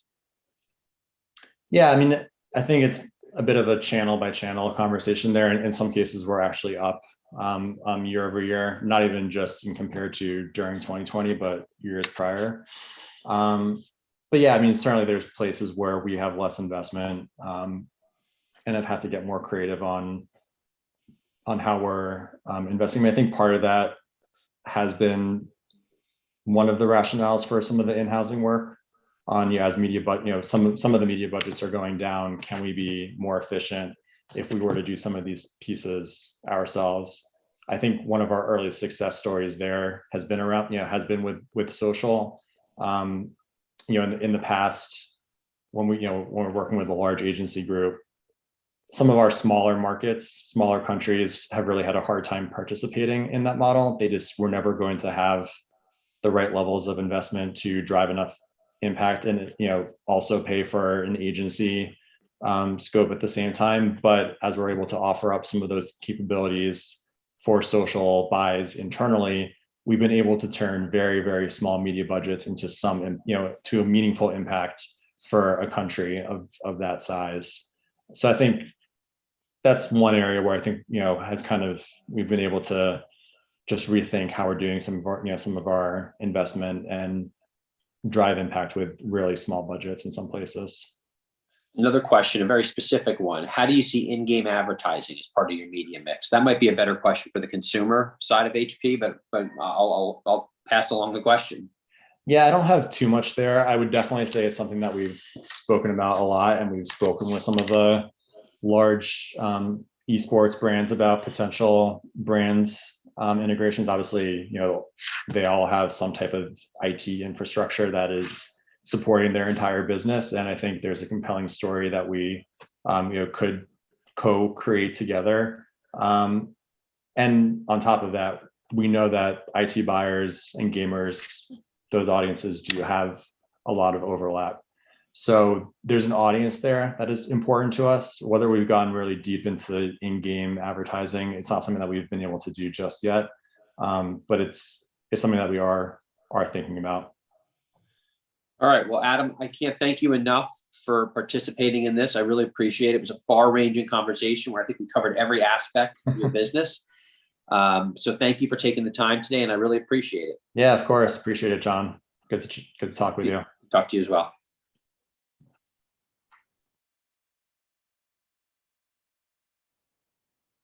I don't know, does the moderator come back on? Jesse, hey. You're muted. Oh, whoa. Ooh, first time. Yeah, thanks so much, guys. That was awesome. Always great to kind of take a peek under the hood of those B2B brands. So really appreciate it, Adam. Thanks, John. Awesome conversation. I hope you guys have a great day. Thank you so much. Talk to you soon. Sweet. Awesome. Well, such a great conversation. Up next, we have the pleasure of having Candace Bixler, the head of integrated media from Petco, and Justin Gutschmidt from Premion, the head of national sales. So welcome, Candace and Justin. While we wait for them, oh, perfect. Justin's hopping on. Hey, Justin, how's it going? Hey, really good, Jesse. How are you? Fantastic. That's good. We're running a little ahead of schedule today. This is great. I know, we're moving fast. It's good, you know. We get off a little early on a Thursday. Can't come on. All right, sounds good. Is Candace here yet, or are we still waiting on her? I think we're waiting on her for a bit so we can stall a little. Where are you based out of? So I was a trendsetter. I'm based out of Cleveland. Our office is in New York. Before the pandemic, this company let me work remote, and then everyone else worked remote, and it seemed like the normal thing to do. So it was a good situation. So I'm based out of Cleveland. Awesome. You set the trends. Any big plans for summer? I know things are opening up there. Yeah, we shall see. Trying to get back out with the family. The whole idea of getting back out and going somewhere feels so good. It's just a matter of where at this point. So we're still trying to figure out our plans. Absolutely. I love it. I think Candace is joining right now. Hey, Candace. Hi, guys. How are you doing today? Fantastic. Hey, Candace. Do it.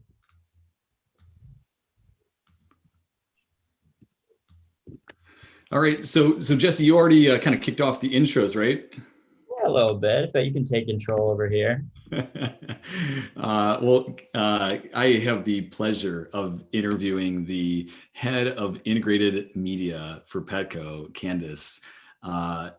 We had a prep call, and we usually do before these types of events. And I'll say that it's always great when you can align so well with somebody on their objectives, seeing a brand that's so excited about the future. And I think the questions that we developed today are really going to inspire and educate many of the others that are on the phone. So I'm really excited to talk with you, Candace. My name is Justin Gutschmidt. I'm the head of national sales for Premion. For all of those on the line, that are familiar with Premion, that's great. But we have really developed our reputation as television has evolved, as brands have continued to find audiences in the streaming connections of those devices, and realizing how important local is to a brand, and realizing how important it is to have scale at that local level. And where Premion has had the advantage of that ability to deliver locally with targeting and advanced measurement, it's great to talk with brands that really value that in their planning and their strategy. And Candace has really shared with me a lot of insights regarding what they're doing in that nature. And so I'm really excited to talk with you today, Candace. This is going to be exciting. I hope that we can cover a lot of great topics, and who knows, maybe we'll have a little fun at the end and cover some personal things. So let's kick it off with just the excitement right now. Petco recently IPO'd, which congrats. That's a phenomenal accomplishment for any company. But tell us, just as we get started here, just a little bit about your role at Petco. Of course. So as head of integrated media, I lead our cross-channel strategy, integrated planning and activation across all of our paid media channels. How my role is typically described internally as the connective tissue across internal and external media agency team. So essentially the cohesive planning against an optimal mix, audience strategy, optimization, and measurement. I've had a really exciting journey at Petco. I've been with the organization for 3 years. I've been in 3 leadership positions as we've evolved into a health and wellness company, accelerated our digital offerings and growth during COVID, and as to your point, becoming a public entity. So it's been an exciting journey, and we're continuing to grow. That's incredible. And congrats to you for accomplishing so many different responsibilities throughout the organization. Petco's obviously seen a lot of growth. Some of that growth, especially last year. You're going to have to correct me if I'm wrong in this stat, but I read somewhere that in 2020, there were over 3 million new pet households during the pandemic. And the pet products and services already make up a vast growing category. How has Petco's brand and mission, adjusted for that focus? And I'm going to add to that. Hold on one second.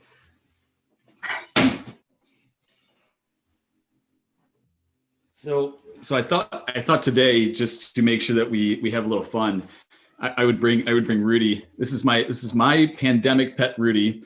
I was one of those 3.3 million households last year. It was a time where many found themselves at home. It was a time where many found, the opportunity to adopt a pet, to get a pet that previously, in my case, I was traveling too much to have that opportunity. So how is Petco, finding their new mission based on this focus? Yeah, absolutely. I would have brought my cat on screen, but he never cooperates. I try to do it all the time for work. His name is Winston. But to your point, 2020 was an explosive year for the pet category. There was, the first initial part of being part of Pet Essentials was really that stock up time. Right? A lot of consumers were stocking up on essentials, kind of in that March and April timeframe. And as time went on, those soaring adoption rates really continued to fuel both the services and pet product category.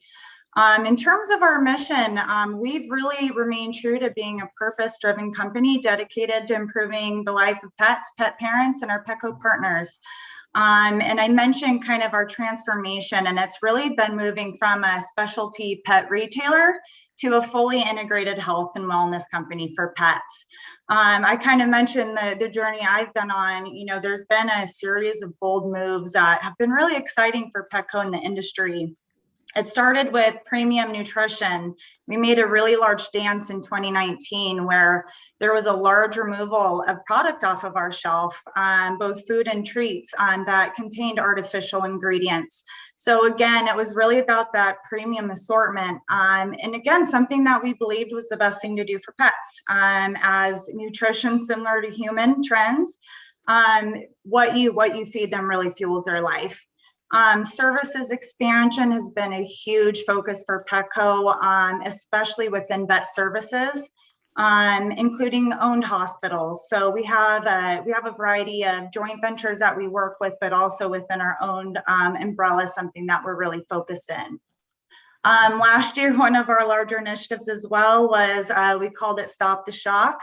It was the end of the sale of electronic shock collars. So again, just us continuing to really focus on that 360-degree care. And something that's a focus for us right now is Vital Care. It's a kind of a pet industry first on a dog subscription plan, and it's really about making routine care easy and affordable. So again, just ways that we're continuing to evolve as a company, focused on really omni expansion, both online and offline. Yeah, it's incredible. There was a time where you thought of your pet store purely as the place to go for food and toys, and how far you've evolved into the areas of support, because it's like owning a child, right? It's I've learned this in the last year, how much it takes to own a pet, and the support through that journey is pretty incredible that you have really adjusted the focus and mission towards. That's great. Now, businesses have really found the need to invest more in digital capabilities to serve customers in 2020. There, a lot changed as we accelerated certain behaviors during that time. So tell us a little bit more about Petco's journey in their digital acceleration. Absolutely. So a big piece of it is really the omni component. So it's really, how do we integrate our strong digital presence with our nationwide physical network, just a little under 1,500 stores. So one of our key pillars is just around convenience. So whether it's same day shipping, buy online, pickup in store, curbside pickup, again, how are we really fueling those omni shopping experiences? Especially as we start to see customer behavior shifting. Really, what's interesting within the omni-channel retailers, we often get compared to our online competitors of the world.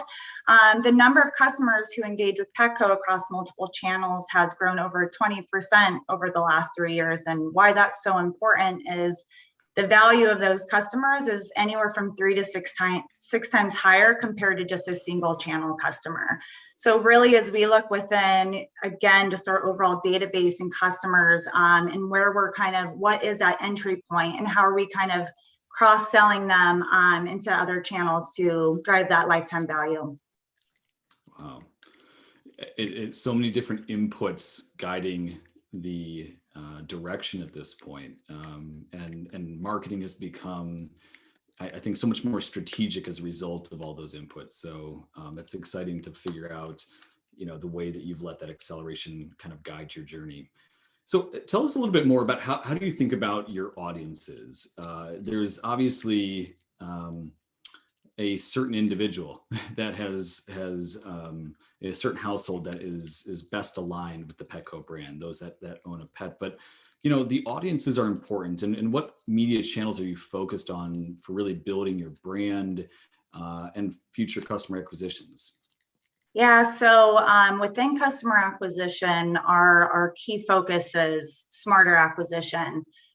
We work really closely with our customer insights team to sharpen our audience across second and third party specifically. So it's really beyond demo, right? Who are those audiences that we're showing up in front of? Our lookalikes have really evolved. Within our first party strategy, we have life cycle segments, cohorts. So how are we modeling off of those highest value cohorts to bring higher value customers into the enterprise? And a lot of propensity modeling that's taken into place. So more of that RFM model, recency, frequency, and that monetary value. And that really ties to what we discussed on that cross-category conversion. So a lot that we're doing within first, second, and third party data. And really, as we think about how we drive that from a channel perspective, we lean pretty heavily into our Nielsen media mix model, which does a blend of both revenue and customer models. So really, we call it our flywheel, and it's really that equal parts of demand creation and fulfillment channels. And really what the tool and model allows us to do is the visibility into which channels are driving customer acquisition across both offline and online. So it allows us to look beyond last click into really what is that kind of full funnel approach and value that we're driving. You know, it's funny. There was a day where last click was king, and most marketers really looked at that as their beacon for how to guide marketing, and how it's evolved into this valuation across multiple channels is important. Do you find it challenging to assign the valuation across channels, or do the tools that you have really help with that? One thing that's been really successful at Petco is we do have Nielsen as our one source of truth today. I find that mission critical that there's alignment from the top down from a measurement perspective. It's still a challenge, right? I think last click, there's a comfort in it. And it's attribution that everybody understands versus multi-touch attribution, which it's just, I continue to see it evolve as I continue to progress in my career. So a lot of what we focus on is a lot of how our marketing organization has even transformed is our MarTech capabilities. And how do we really focus on just better tagging and tracking and attribution that ties our metrics to business metrics? So how do we look beyond those kind of real-time media metrics to kind of really communicate that value? So I'd say the relationship between your marketing and business organizations and building that story together absolutely helps. But I still, today, there's some of that reactionary component for us to continue to build that narrative and make sure that we have that more cohesive strategy and approach. Yeah, that makes a lot of sense. Okay. You know, last year, our business especially found marketers shifting national dollars into the local space. There was a new appreciation for what it meant to be local as the country started to rebound, as different markets reacted differently to the pandemic, and we all started to feel more comfortable at different points in that progress.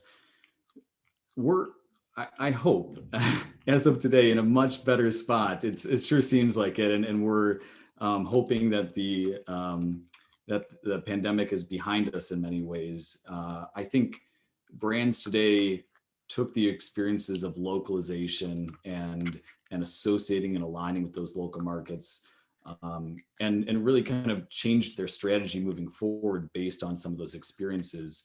Maybe you can share with us a little bit about how Petco aligned in the previous year with local, and how that will continue to be powerful for the brand moving forward. Absolutely. So there's so many things I'll say. I'm proud and both astonished at how fluid and nimble the company was last year during COVID. A lot of it tied to our local marketing approach. It was so much bigger beyond just a marketing local playbook. We had involvement from our in-store teams, inventory teams.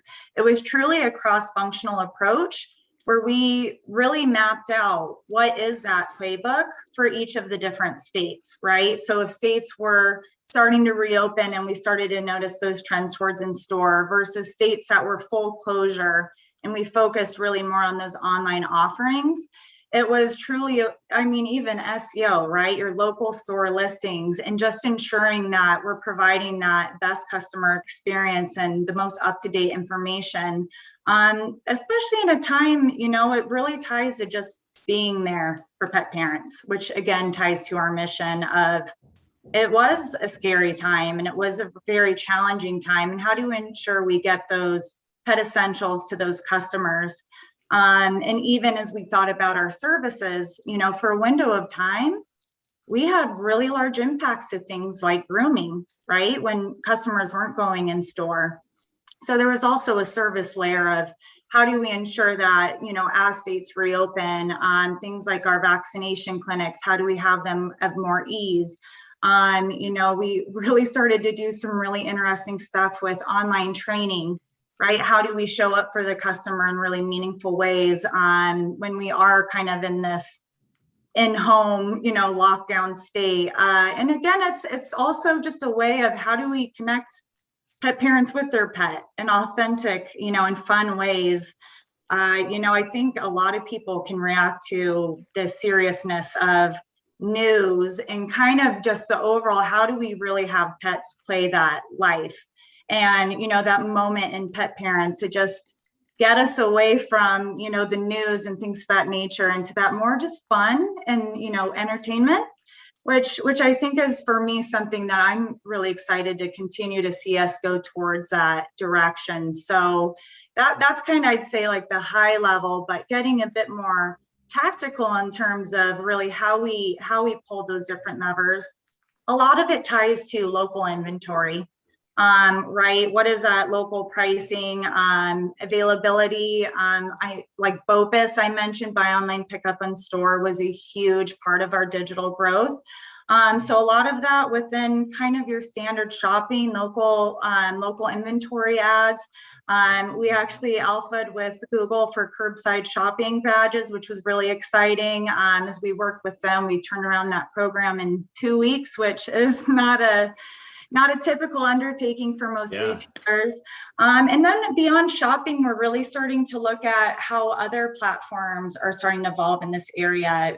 Dynamic ads for retail within Facebook specifically, and even dynamic display. Again, how do we really just focus on that local pricing availability versus our channels where it's more tied to the messaging with radius targeting, things of that nature. Services, I'd say there's two things that I'm really excited about it from a local perspective. One is a little bit more simple, but I always mention it because it's key to success of what we talked about of tying to business metrics. And it's just on-site success event tagging, right? An appointment is different than an online order. So as we continue to expand, again, working really closely with our marketing technology teams to really tie it to those business metrics.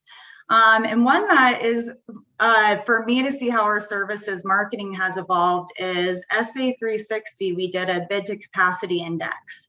So beyond just your cost per booking, right, which is a valuable metric, how do we tie in things like staffing, actual availability to really drive a better, customer experience, but also really drive appointments that are meaningful to the business.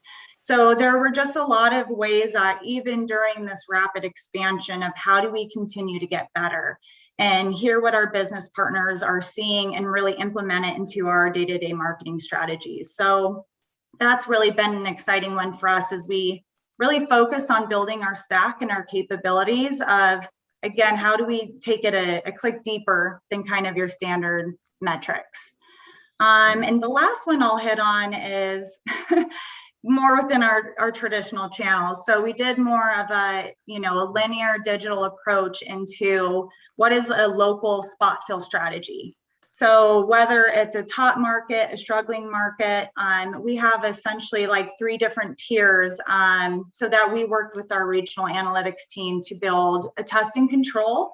But what makes it a little bit different from past testing controls that I've done in my past careers is actually tying it to foot traffic.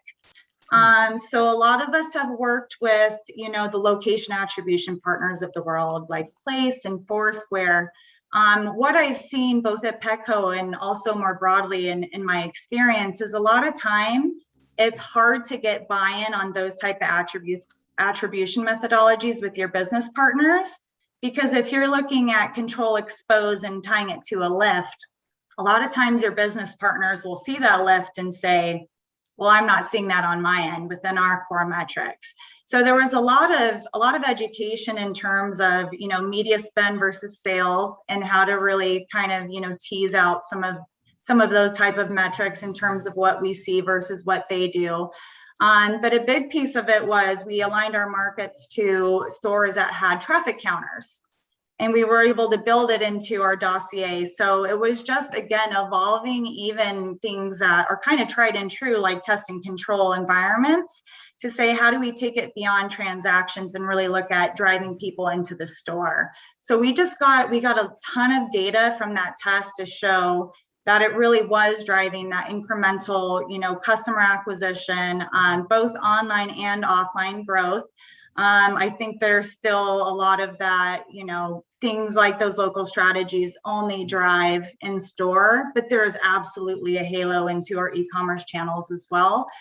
So that's really been something that we we consider within our always on, which I hit on earlier, versus this being more of a, how do we really double down in some of those key markets based on what we're seeing in the business? Wow.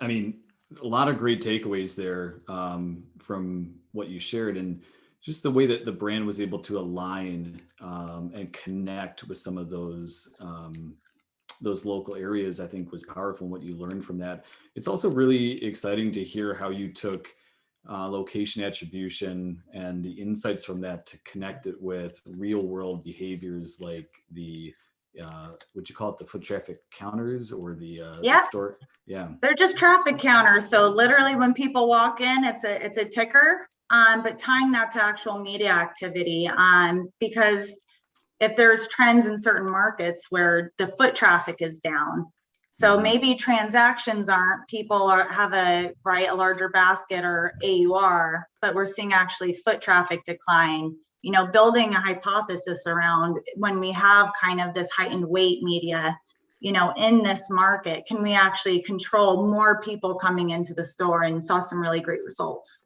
Right. So were you seeing it connect once you did that? So the reporting that was initially rejected possibly as being not as indicative of the progress when you installed the traffic counters, was it able to correlate better with the reporting you'd found?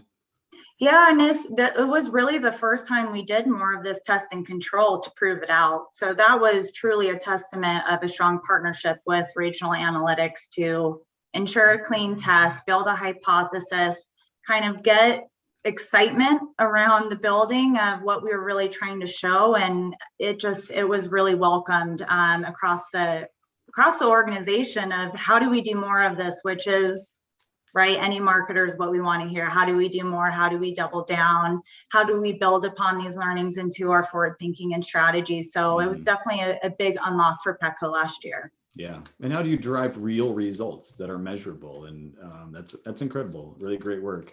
So, you know, as we talk about changing in strategies and how people pivoted last year, one of the big things that happened was we all found ourselves at home. We found ourselves in front of the television more than ever. And as people were in front of the TV, they realized there were new inputs. They realized there was new content. The traditional day parts may not have aligned with when they wanted to watch TV. And the acceleration to streaming happened in a big way last year.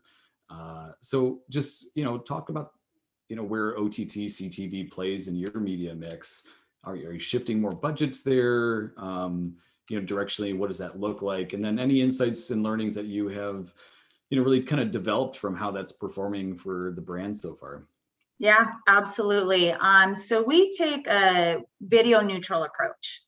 So when we're planning our video activations across linear, OTT, connected TV, kind of digital native video, I'd say even something we're focused on is how social is built into this video neutral approach as their capabilities start to change. So a few ways we look at OTT and connected TV. The way we treat OTT today is an extension of linear from a targeting perspective. So we really use it to kind of spot fill the gaps of the cord cutters of the world, including myself. And connected TV is more of an alignment within our digital. So more of that, you know, hyper local, not local, excuse me, more addressable targeting within an audience perspective. And really using, you know, we consider it premium video when linear is less affordable. So there's times of the years where, right, cost per points are inflated and they're, you know, just really costly. So how do we make our investment go further with this kind of video neutral approach? And we really also ensure we have coverage in alignment with our purchase cycles. Right, so that kind of goes within just our overall fighting across the calendar year. But we truly do plan to audience, not demo. I talked about the work we do with our customer insights team. So it's beyond demo-based targeting, which is broad, and there's a really important part for that. How do we, again, just truly punch above our weight with that media spend? Looking at the competitive landscape, I think for any TV advertiser is a big component. Where can we break through and where can we apply competitive pressure learning? So something that we're continuously building into our overall strategy And for Petco, you know, it's quality. Fewer, bigger, better. How do we show up in these premium environments, even at sometimes with a premium CPM? I've really enjoyed seeing, you know, across the landscape in general, more growth within non-disruptive ads, you know, kind of either user initiated or candidly just something that just feels less intrusive. And just pod positioning when we are in linear, right? How do we ensure for any of that time shifting that we're, again, just getting customers to see our ads? It's a really big piece within our strategy. But you hit on a lot of the themes. You know, the time spent with video has stayed true, but linear viewership has declined. Ratings are as well. It's being offset by mobile, desktop, and then a huge growth in OTT and connected TV. And that's where our focus has been as well. So we're definitely continuing to build out, you know, our publisher set, you know, using our NTA to understand which ones are driving more incremental value. And also just the different network groups, you know, they're doing more of the live programming, launching SVOD services to compete with the Amazon and Netflix of the world. So it feels like, gosh, daily sometimes, you know, continued acquisitions and mergers and just changes in the overall landscape. So it's definitely been a core focus for us to just continue to lean into these, you know, streaming environments and where customers are starting to shift. I would agree on the consolidations and the mergers. It's been a busy last year for many of the networks, and they're realizing the advantages of diversified approaches with ad-supported content and subscription-supported content. And many of the subscription-only platforms are finding the need to diversify into that ad-supported mix, like HBO Max. And you know, my guess is people like Netflix won't be far behind. The interesting thing is just how brands continue to leverage that moving forward. And to your point, how do you find less intrusive ads in that environment? And maybe it's the less, you know, the shorter ad pods. Maybe it's the fact that the commercial breaks are not as long, or you don't have as many of them. But the fact that you are able to connect with people more effectively is the important thing. And to a brand that specializes in pet ownership, the elimination of that waste through targeting has to be powerful in OTT. Absolutely. So, you know, what comes along with digital as this becomes more of any marketers, any brand's focus is the evolutions, the changes. And one of those changes has a lot to do with consumer privacy. This is a hot topic right now. And, you know, we're seeing the degradation of cookies. We're seeing, you know, IDFA kick in. So, you know, how is Petco preparing for this? How are you adjusting to those changes? So one, it's a huge priority for every company, especially Petco. One that I talk about when I have these type of experiences is there's just been a lot of internal communication around it, not within the marketing organization, but the entire enterprise. This is what is happening within the landscape. This is what it means for your business. And I think that's really important that we're having a lot of that upfront communication and just understanding and allowing businesses to ask questions and understand what we are doing. Because candidly, it takes a really strong partnership between, you know, marketing and MarTech and CRM and analytics and IT specifically. So it's really that, you know, broad of this is truly our roadmap and what we need to do to prepare for a lot of these changes.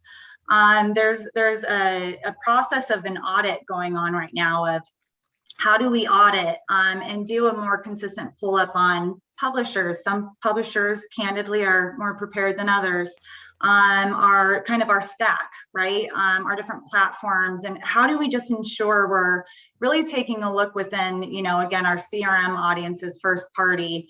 I hit on a lot of the things we're doing within our database today, like the propensity models, really strengthening our cohorts.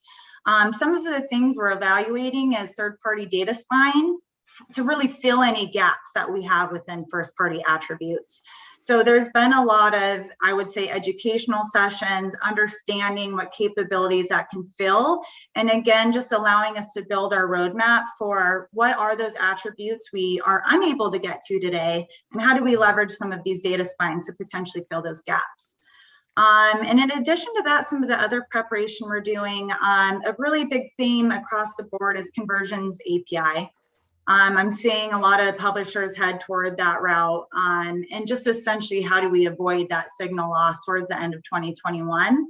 So really building up, these conversion APIs that enable us to share data from our servers versus browsers. So a lot of, we've been doing like risk analysis to just understand, like without some of these APIs, like what does this mean for the business? Again, to help prioritize it against other work streams. And we're also doing some pretty interesting stuff with our partner LiveRamp to measure increase in deterministic audience reach compared to cookie-based workflow. So we're starting to do some of these more A/B testing environments. One, what will we see? How do we understand and start to communicate some of that loss to the business and understand truly how do we prioritize across the entire work stream? So a lot of, it's interesting, it's exciting in some ways, it's fun to be a part of, and it's really interesting to see the industry evolve, but there's also the reality that it's going to be a really large impact to, brands everywhere. So pretty dedicated work stream at Petco to ensure that we're front and center and ready for that change. Yeah, it's interesting, and it's hitting across all teams. Everyone's a part of this, and how you're sharing data and others are sharing data, how you're capturing data and using that for your marketing. And it's obviously become a big priority. It's adjusting today, and it will continue to evolve in how we, determine, what is the proper approach to find that audience moving forward. So let's talk about the future. Let's talk about what's ahead, and your priorities for the coming, second half of this year. Are there any new growth areas for Petco? What are you looking to promote, in the coming year? Yeah, something I'm really excited about is the growth within our own brands. We've had double-digit growth with continued new launches. So one of my favorite new launches is a brand called Yuli. It's about expressing your true self, and there's a lot of really fun collections.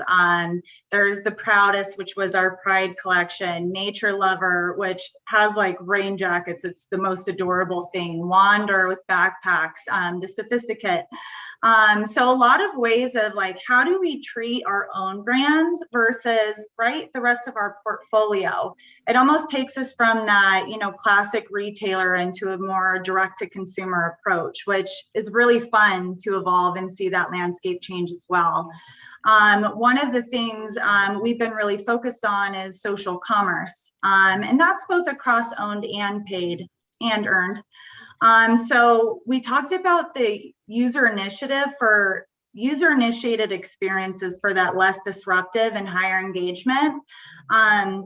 A few of the areas like live stream shopping, we had an extremely successful first live stream Facebook shopping event in April that now we're continuing to build upon those learnings and build something into the summertime. So it's just, if any of the people on this call haven't just like tuned in to a live stream shopping event or Petco's, you can find it on our page.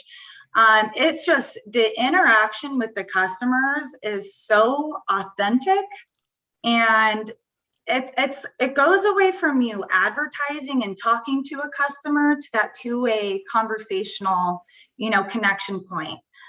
So again, it's how do we think about ways to just show up authentically. And what was really exciting about our April event too is there was also our Petco Love foundational element. Every dog that was in the runway was adopted after the live stream event. So again, how do we tie to like core values and just in a more fun, exciting way versus, kind of your traditional shopping formats, those work really hard for you, but how do we think outside of the box? Augmented reality is also an area I'm really excited about that we're starting to really dive into. Again, user initiated. So how do we really drive that engagement and those unique experiences, whether it's, phone towards face or away, we're starting to think through how within, the pet category will that evolve? A lot of clothing, brand apparel, beauty companies. So we're really press the boundaries with our partners for how can we do some of those experiences with pets, whether it's trying on pet collars, things to that as, facial recognition technologies continues to get stronger and stronger. And a lot of it ties to also curations. We call our online shopping, our shopping mall, curated shops. Instagram shops is an example. Really seeing a lot of growth within, native checkout. We use technology, MicMac is a strong partner of ours. I'm really starting to see other publishers build into these native environments, which is a stronger customer experience, not having to leave platform to advertiser site. But also as those type of capabilities continue to grow, what does that mean from a data loss perspective within your life cycle marketing and kind of owning that customer information? So there's just a lot happening within that landscape. It's something I'm personally really excited and passionate about. And even some of, like TikToks of the world obviously exploded last year. So really just continuing to expand our footprint across all social platforms and channels has been something that's been really exciting. That's incredible. Second half of the year sounds like it's gonna be pretty busy for you. There's a lot going on. And I definitely am gonna have to get Rudy one of those Yuli rain jackets. They're pretty cute, I'm not gonna lie. That's great. So lots of exciting things that you've shared. We're gonna pivot. We're gonna do a little lightning round, personal questions, the what's on Candace's mind these days. So first question, what are you binge watching these days? I'm currently binge watching Handmaid's Tale on Hulu. I'm on season 3, so I definitely was a little bit late to the Handmaid's Tale game. But I'm waiting for the revolution to happen. It hasn't happened yet, but I know it is. And there's just something about a strong, independent woman that just got me hooked to see how that story will unfold. That's great. There's something about catching a series late that allows you to binge watch it. So there's nothing wrong with catching up. That's great. All right, what's your summer reading list? I should have asked you in our prep call if I'm allowed to curse, so I'll use the censored version of Buy Yourself the Effin' Lilies. It's an audiobook, so I'm way behind the times. I still love just reading like traditional books. I never got into Kindle's digital versions, but I am starting to get into podcasts more and more, so going to try out an audiobook. But for anyone who's not familiar with it, it's about a former VP of Comedy Central. Her name's Tara Schuster, and she was extremely successful in her career. But underneath a lot of that success was anxiety and depression and self-medication. And the book is about her path to transformation, and it's all about creating a life that you love. So, I think those type of, I don't know if I'd classify that as self-help, but I love audio biographies that you can just like authentically understand, other people's experiences. So really looking forward to that one. That's on my summer list for sure. That's awesome. And you mentioned it during the prep, and I don't know if you hit on it earlier, but I thought it was really incredible that Petco was focused on the mental health and the coaching for parents that had, to go back to work with their pets that are dealing with some separation anxiety as people travel and leave again. So, mental health is such an important thing, and it's always great to surround yourself with that positivity and the strength to get through all the changes that we go through in life. So that's awesome. The next couple, so your go-to road trip music.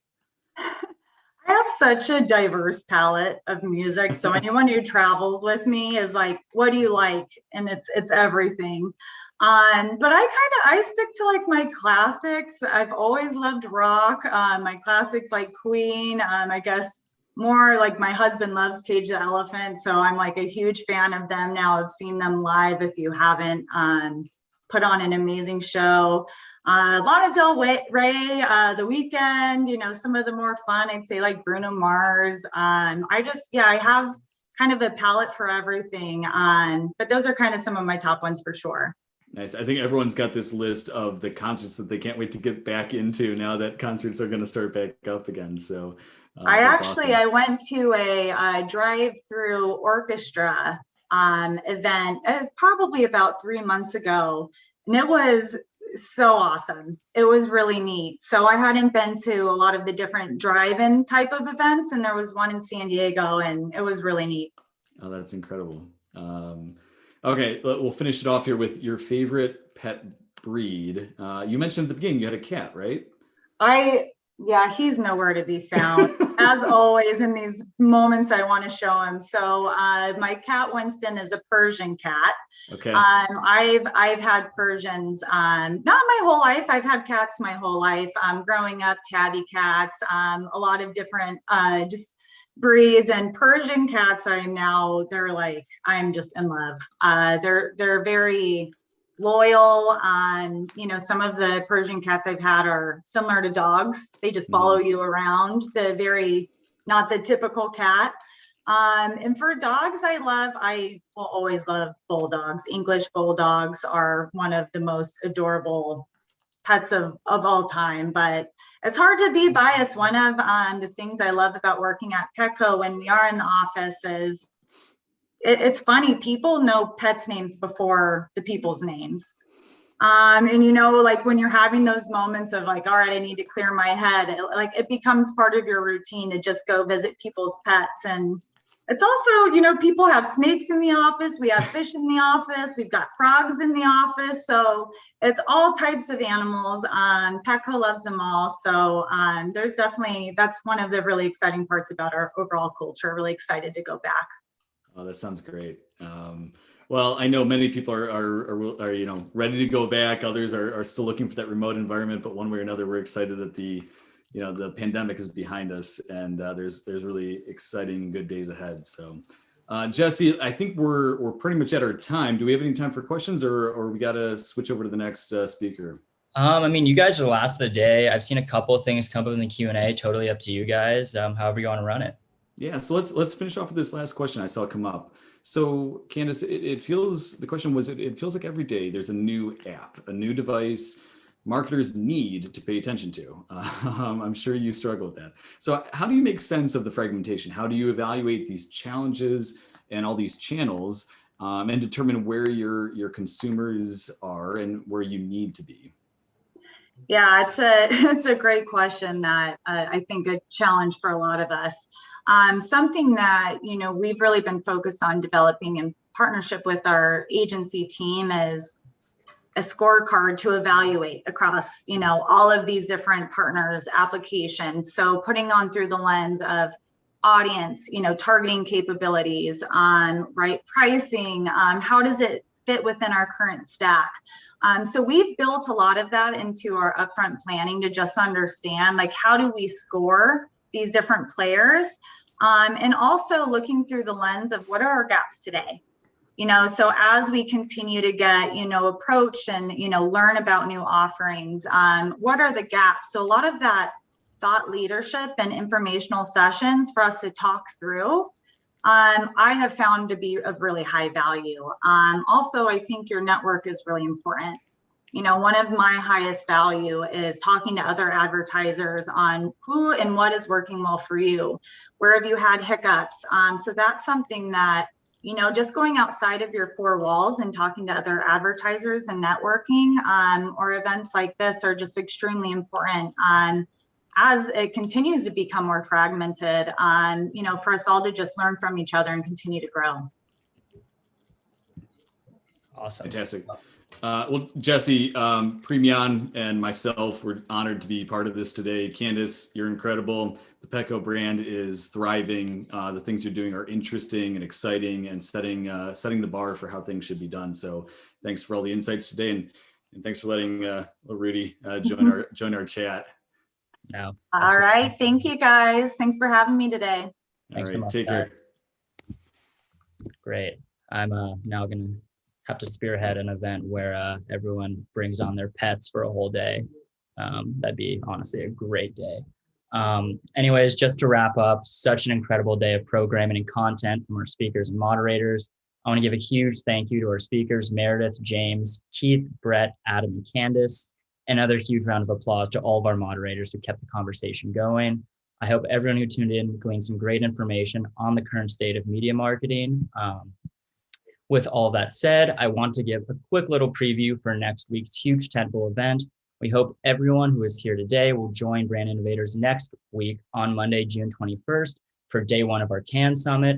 We will be joined by marketing leaders from McCormick & Company, Calvin Klein, Alaska Airlines, Moda Health, 1800 Flowers, Torchy's Tacos, Intuit, Vans, and many more.